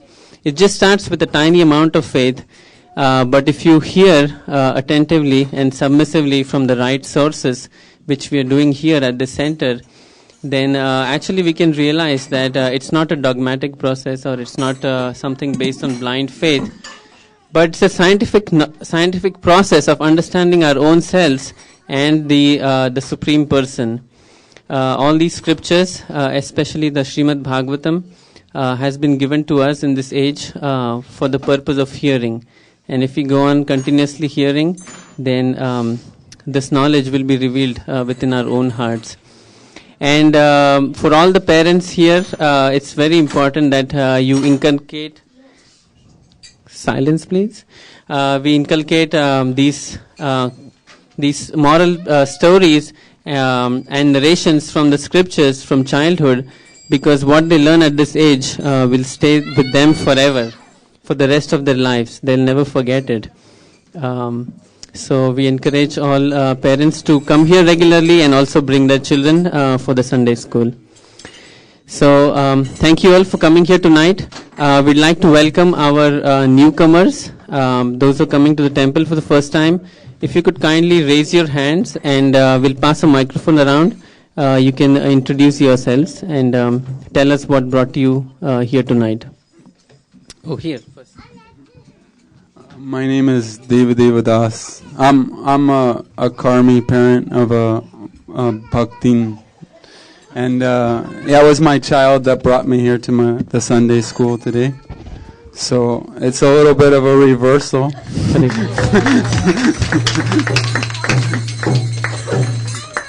But I really enjoyed it, and I think I might come next Sunday. Thank you very much. Next, here. I'm Sri Devi, Deva Das's daughter, and I'm really happy to come here today. It's such a nice temple, and my dad's being really humble. He's a second generation devotee and was initiated by Srila Prabhupada and Indrajumna Maharaj, so he's being silly, but thank you for welcoming us. Thank you very much. Thank you, Hare Krishna. At the back, anybody here for the first time? I see some new faces back there. Yeah. There's one more here. One more microphone. Yes, Yeah. please. Tell us your name. Yeah, my name is Bhagwan. Bhagwan. Yeah. Okay. We are all Das of Bhagwan, so you're Bhagwan Das from today. Okay. Yeah, I just happened to see this temple and came to know about it only recently, so I just thought I'll pay a visit and see what's going on. And Where do you live? From where I do you live in Sunnyvale. Actually. Sunnyvale? Okay. Yeah. Do you like it? Yeah, I like the... So you'll be here next Sunday, right? Yeah. Yeah. With the kids, okay. Thank you. Okay, thank you. Did you bring someone with you? Or? Yeah, I got my wife and... Okay, they can also introduce themselves. Yeah, my name is Aditya. Aditya. Okay. Yeah, this is my first time here too. I actually found out about the temple through you when we were at this restaurant and I Through got Lavanya. Bhagavad Gita from her. So it was, Oh, very nice. Yeah. Hariba. Yeah, so I just want to say that this is great. If I can get a ride from Palo Alto from any one of y'all, I'll definitely come back next Sunday and in the future. Oh, sure. Okay, we'll try to arrange something for you. Thank you. Thank you. Who else is here for the first time? Here. Can you give her a microphone? Hi, I'm Vatsalya. Vatsalya. I have been attending the Bhagavad Gita classes for last 1 month in San Jose. So there I came to know that about this temple. Oh, very I came nice. with Venkatesh Prabhu to visit the temple. Who did you come with? Oh, Sri Govinda Prabhu brought you. Okay, Jai Haribol. Thank you very much. Thank you for coming. Anyone else for the first time?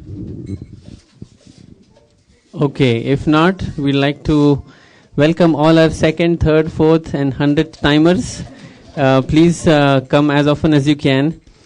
Our joy and happiness, it multiplies with increasing numbers.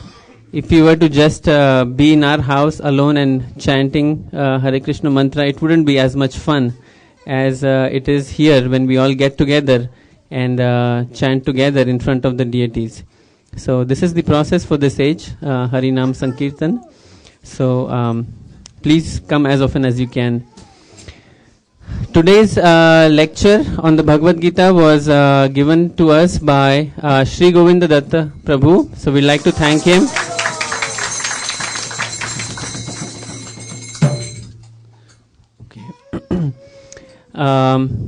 And tonight's kirtan was led by Balimardan Prabhu. Thank you very much. And the Nursing Day prayers were sung by His Grace Bhrigupati Prabhu. Thank you very much. Is there any name on for the sponsors tonight?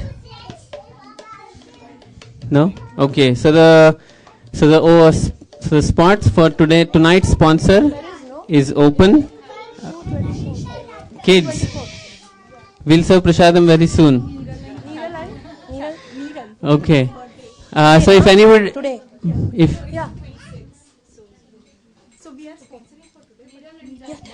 Oh, they are sponsoring? Okay. Yes, yeah, I got the message. Niral Prabhu and Khyati Mataji are sponsoring tonight's feast. Haribol! And it's actually Niral Prabhu's birthday today, or It's on in 26. 2 days. In 2 days. Okay, so we're going to sing for him. Where is he? Cleaning? Okay, maybe he can step in for some time. He's coming. Here he is, Niral Prabhu. Haribol! Okay, so in anticipation of your birthday, we are all going to sing for you. All together. Hare Krishna to you. Hare Krishna to you. Hare Krishna, dear Niral Prabhu. Hare Krishna to you.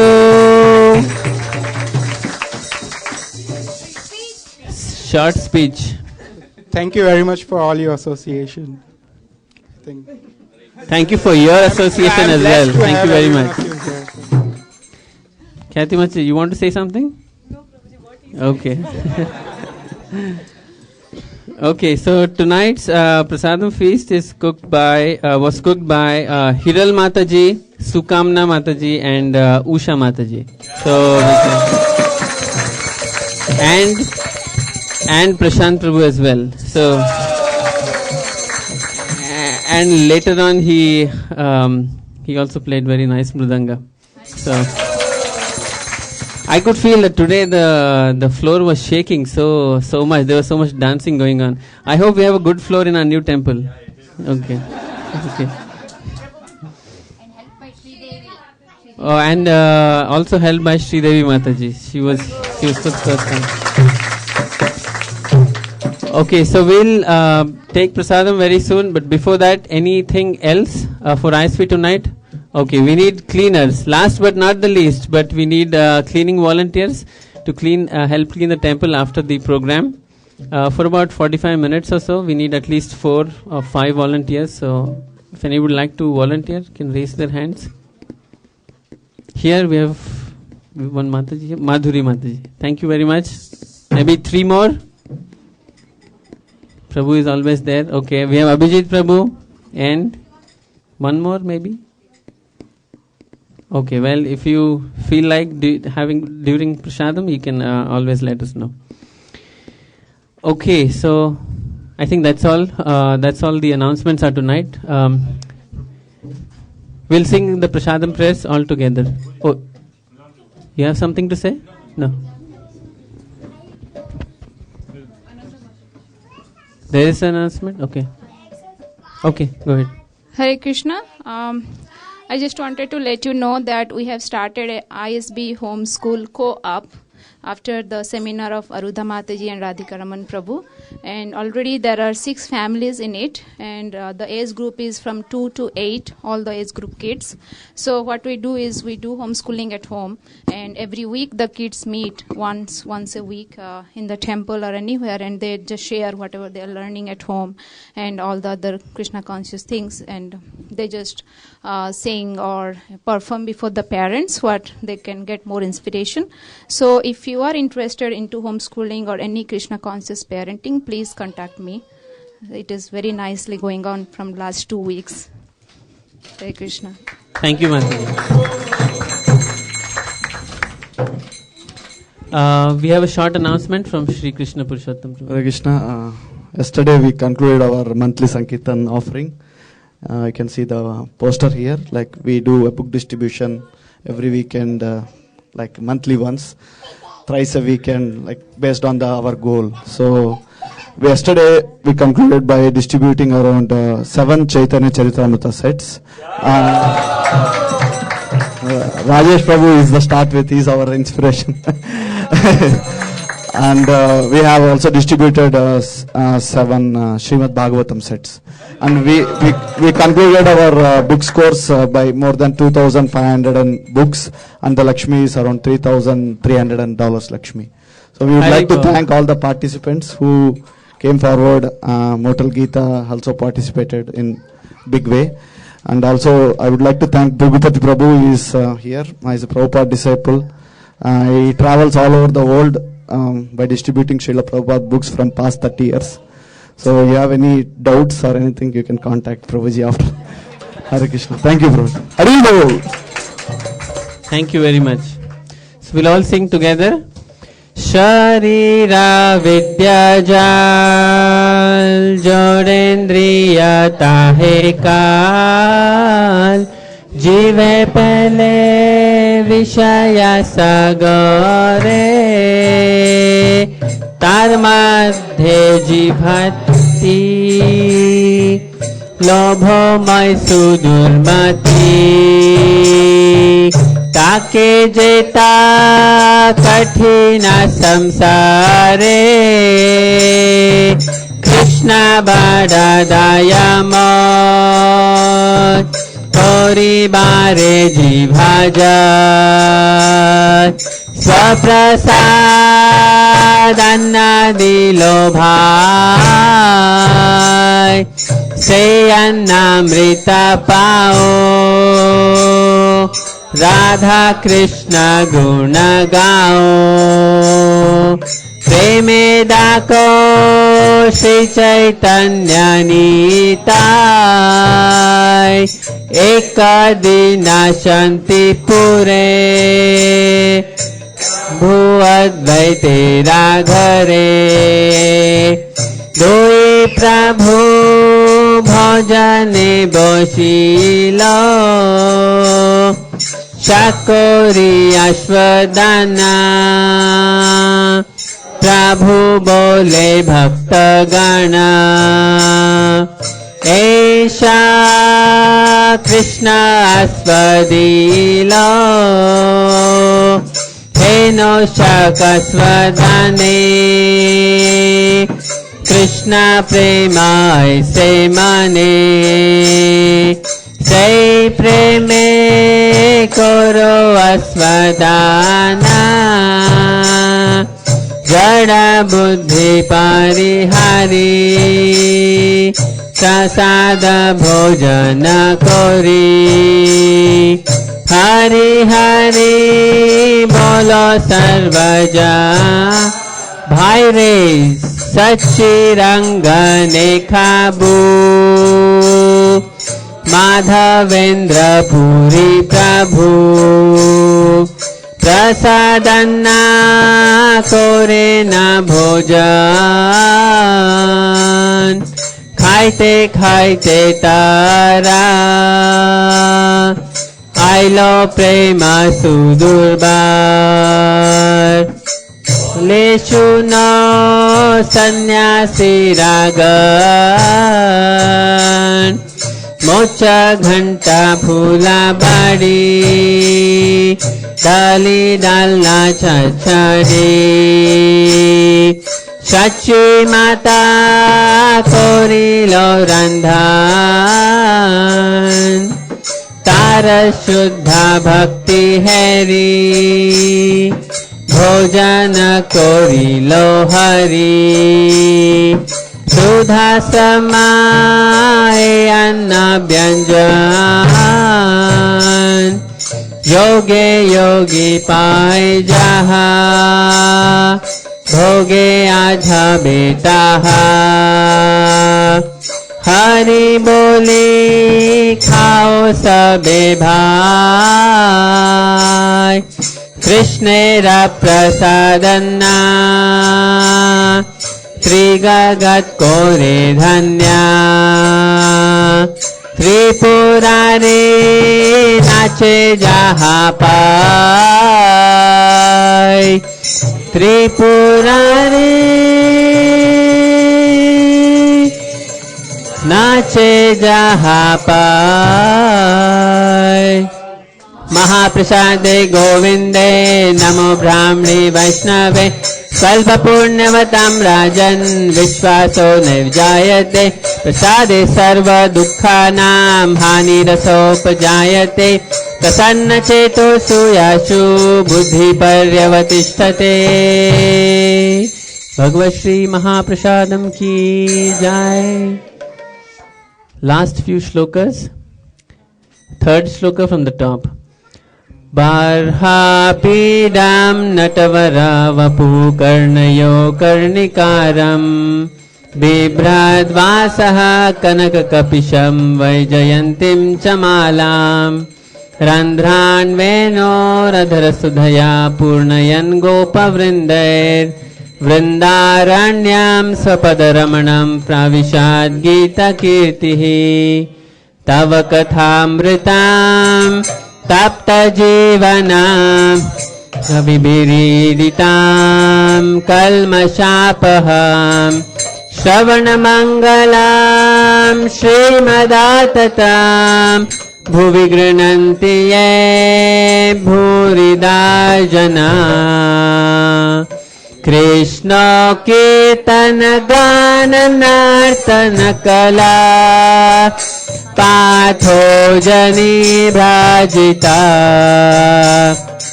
सद्भक्तावलि हंस चक्र मधुपा श्रेणी विहारास्पदा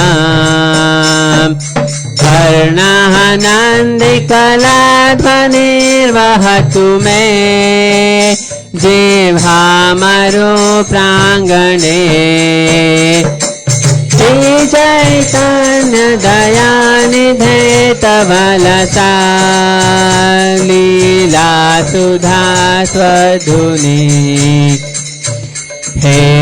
हेलोद्धूलिता खेदया विशदया प्रोन्मीलादामोदया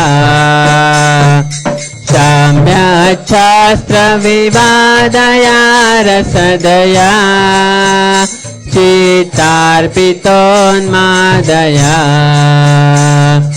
शाश्वतभक्तिविनोदया समदया माधुर्यमर्यादया श्रीचैतन्य दयानिधे तव दया भूयादमन्दोदया श्रीचैतन्य दयानिधे तव दया भूयादमन्दोदया Golpemandi, Hari Hari Bol. Please come and take prasadam. Thank you very much.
Your daughter described us, so now I was imagining.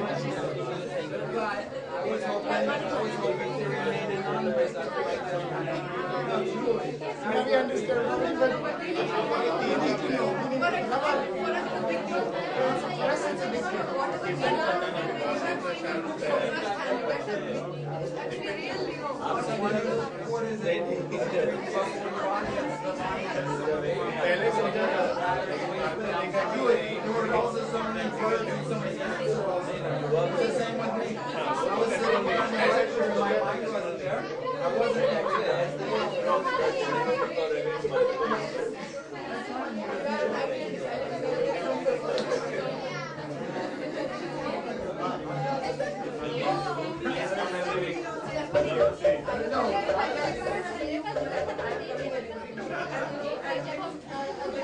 have a lot of God brothers. Govinda and Prabhu, Dasika Shiromani Mataji. मैंने कुछ नहीं किया, मुझे क्या पता, बस हाथ में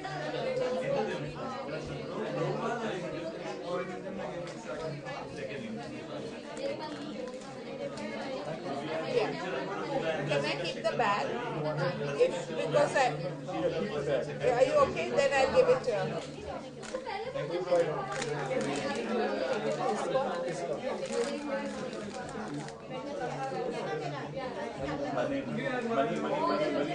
Yeah.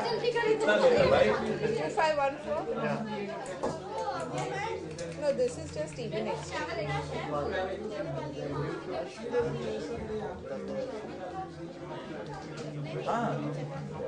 In fact, cash na, cash मात्र तुम्हें mail डाला था. Why are you depositing? Put in CLA.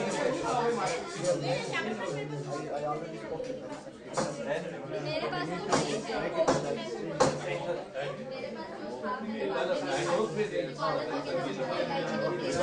last year I got 30,000. Now we have 4,000.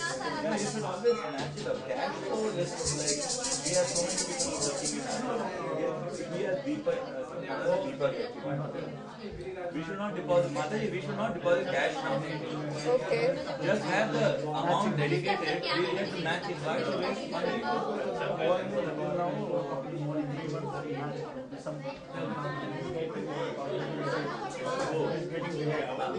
Push करना पड़ता है. How many times we are out of the yeah, he told me. Damodar, you know I gave you this receipt. You said he is here today and I'll give it to him. Narsinga? Yeah. मधु नरसिंगा मैंने भेज दिया उसको. He's saying his wife said she never got I have sent it just yesterday.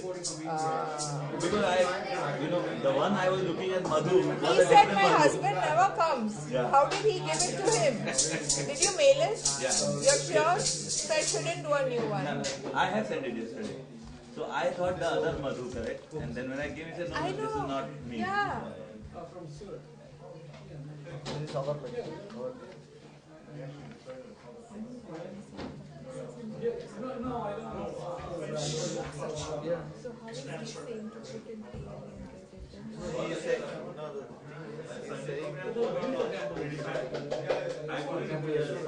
they will give a check. And then what will you do? They will give it to any happy employee. They will deposit on behalf of the employee.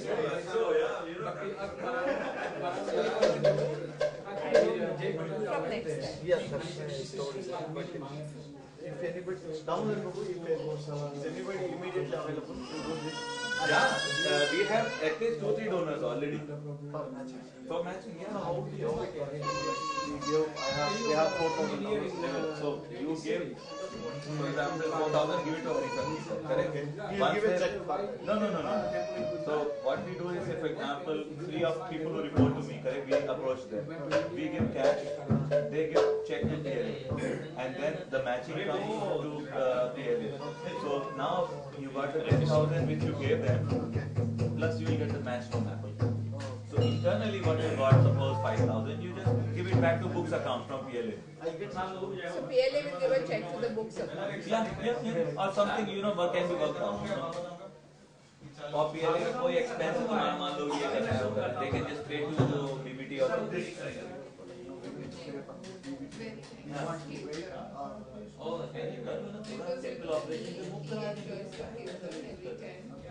मतलब लेकिन think low, this is how we are doing on a So, say for example, tiles इनके Rajesh को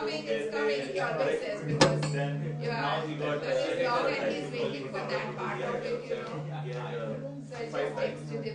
now he got 10 tiles, correct? So he increased it to 14 basically. So that's how. Yesterday they did it. पैसे can move when I come to another thing. 5,000, how much time you spend for getting 4,000? You're getting free money. That's how it works. When the ceremony started, it started at 2. Yeah, you are right. But the 3 is the best. Others, I expect you to even see on financial. Always will take from it.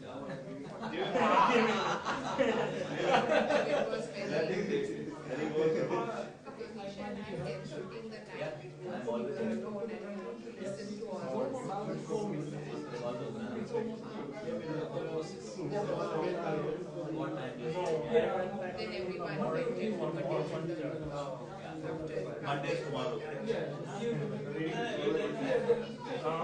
I haven't but I have a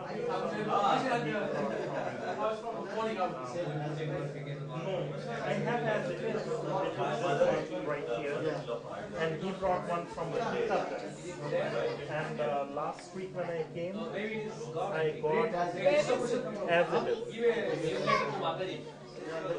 Here it is. And then I got this one. And I as it is.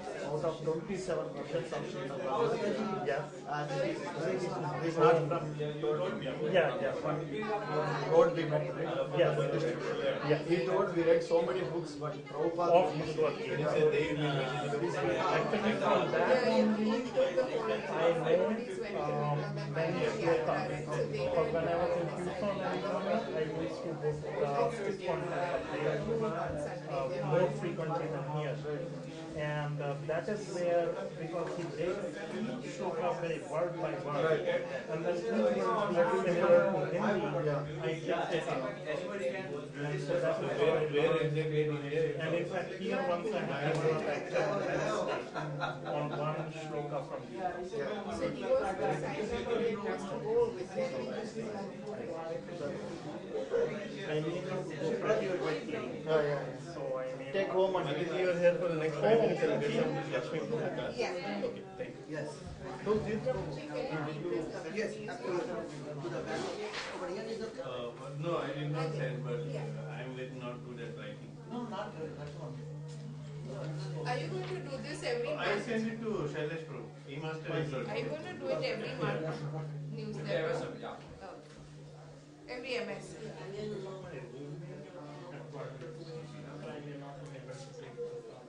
But if there is like a banana or something, I can take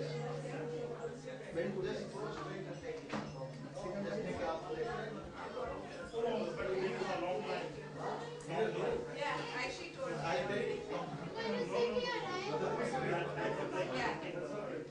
Yeah. I was almost going to get it only. I said every year you have to, but is it next Sunday?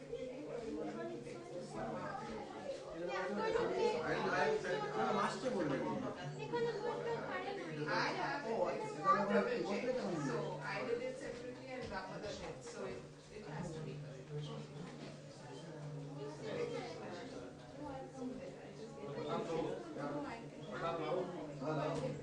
You have a problem with me, Dr. Blue?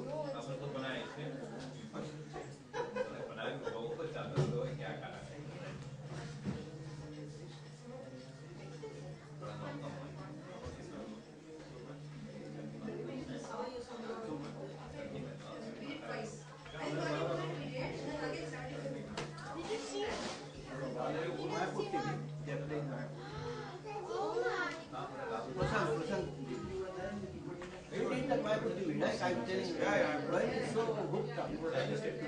We should sit there. We don't mind if we have to walk a mile, because you know the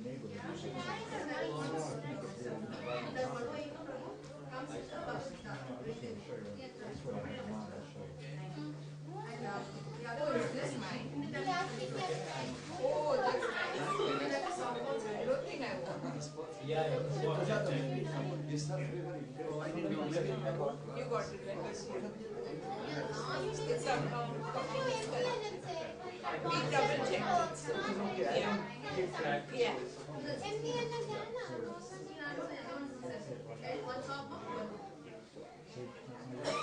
Those are the checks.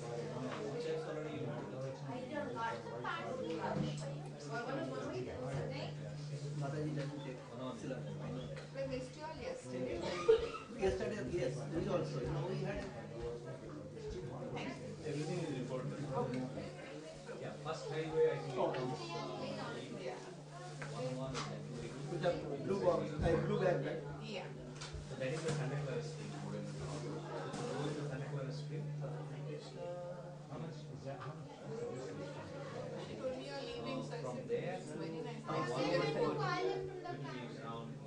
yeah, that's what Yeah. And stores are going into. All kids love Mexican food. બહુ સરસ છે soup. એ મારા માટે આવો ભાગ રાખ્યો મને જોઈએ. So you don't find no. Santa Clara Street you won't find anything.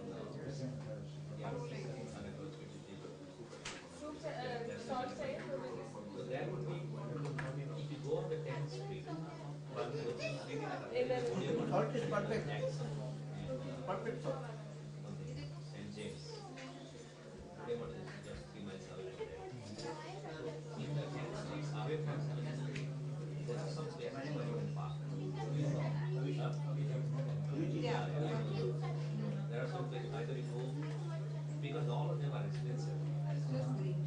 Then on the street you walk through there. So last week we went to but 1 week. Whenever it's situation like this, we always prefer to go for next day she can please guide us what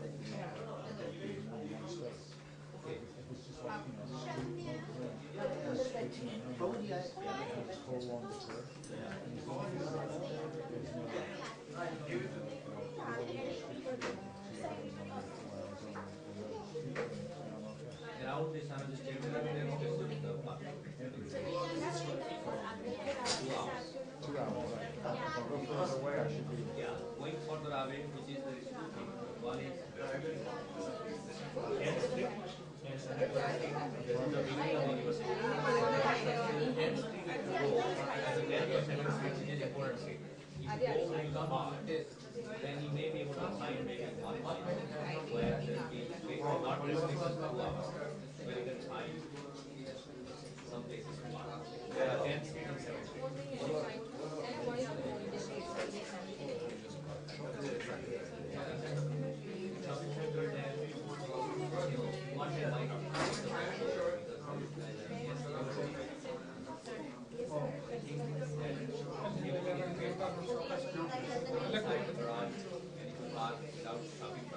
Oh yeah.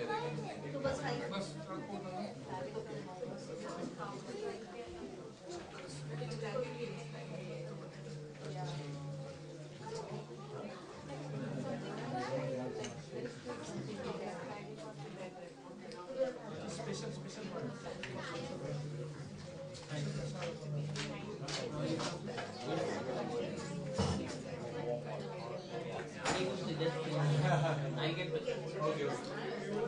even parking on my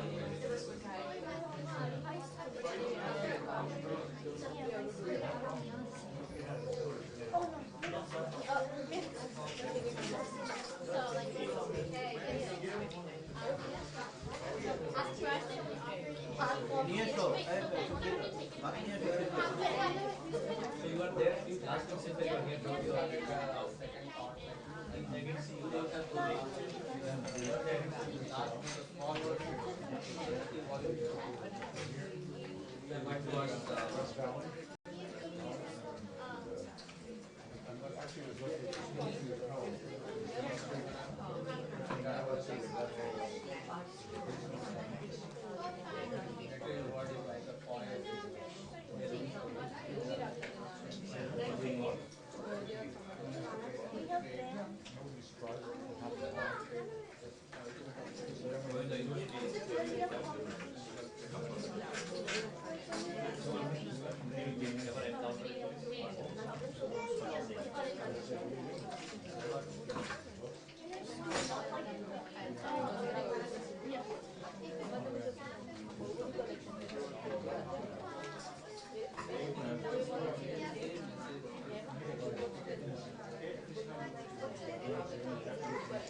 I don't know. That's why I want to ask him. Before we went, he told me pray for me. Then I find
This is the smell you died from here.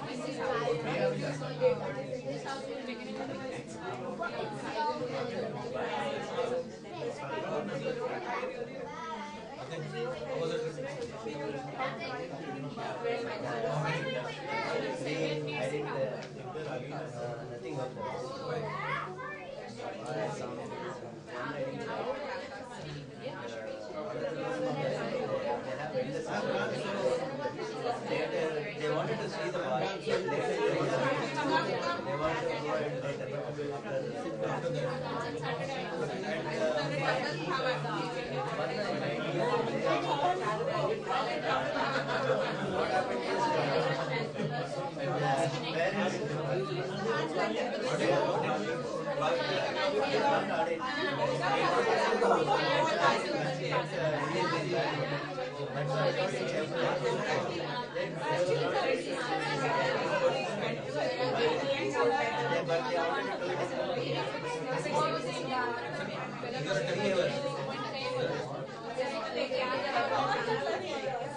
because of that.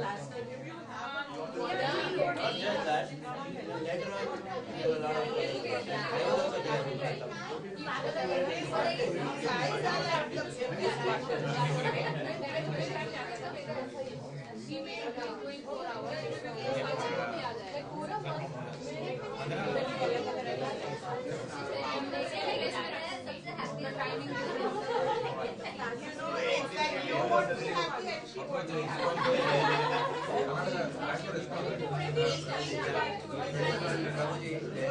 I used to go morning chanting. I used to go there.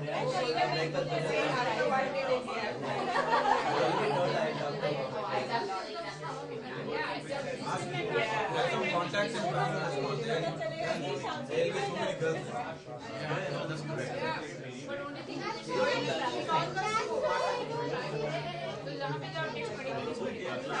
I thought I was prepared there is somebody else. It's basically you take out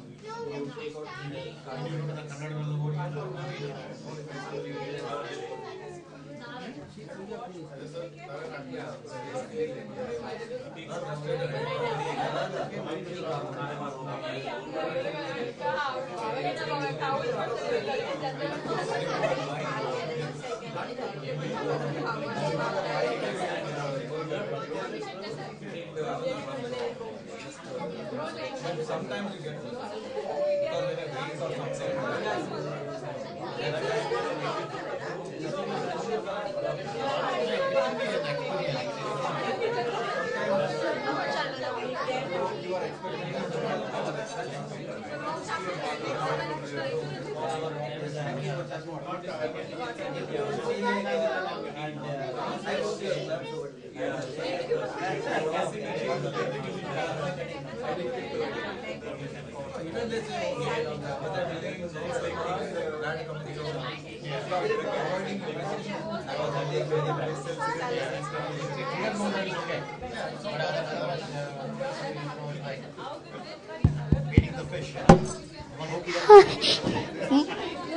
He's tired, maybe. No. Hare.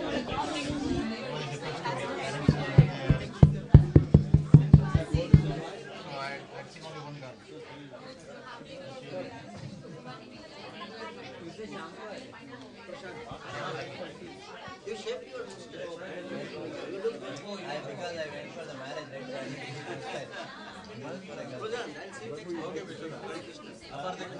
Okay, maybe in a month. I already talked to you. I'll keep in mind. So wish you all the best. What is your age? But also keep an eye. And my parents are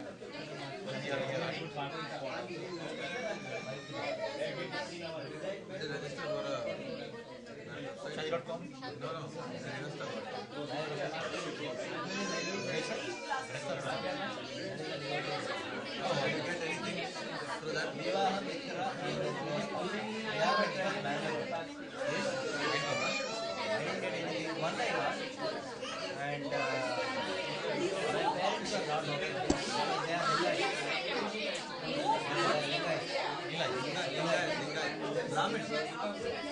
No Brahmins, right? They are called sadhana. So you look for specific. And that's why. So it's not. And he has his own varieties of flowers. He has his own technique. So the lady is going to be like A intersection and C. No. So one is the parents, one is this side, and then the area also, right? Looking for the particular area. Area, but what I see, Prabhuji, if you are here, if somebody tells marriage is you will think 10 times. So now I am born in Bangalore. My father from industry is in Bangalore. Whenever I am in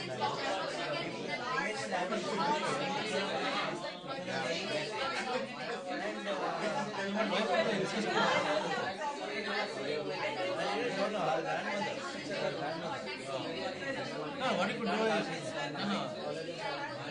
see what you could do is say do the main function here and the small thing will go and yeah, we do the same thing. Yeah. Let's do marriage.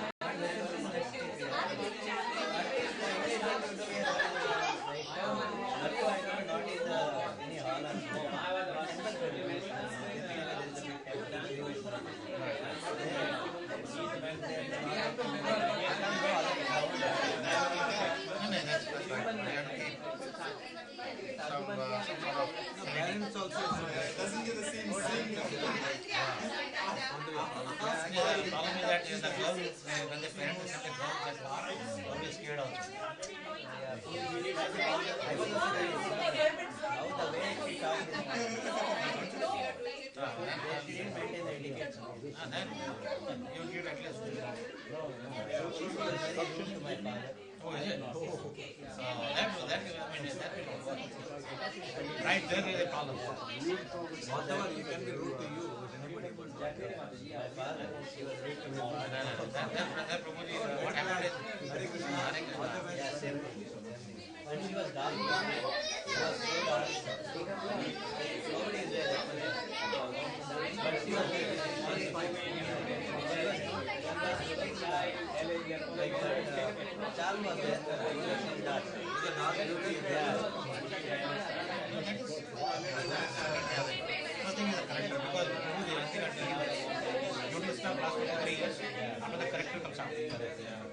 That is the one which you only get it. It's not a problem. I'm lucky.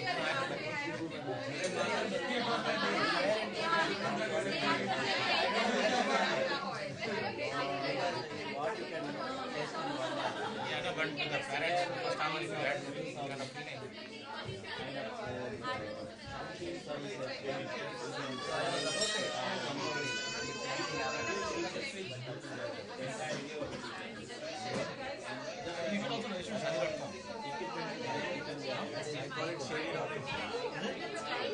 It's okay. It's hard to find. We can read.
He needs a right.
Oh, what you do?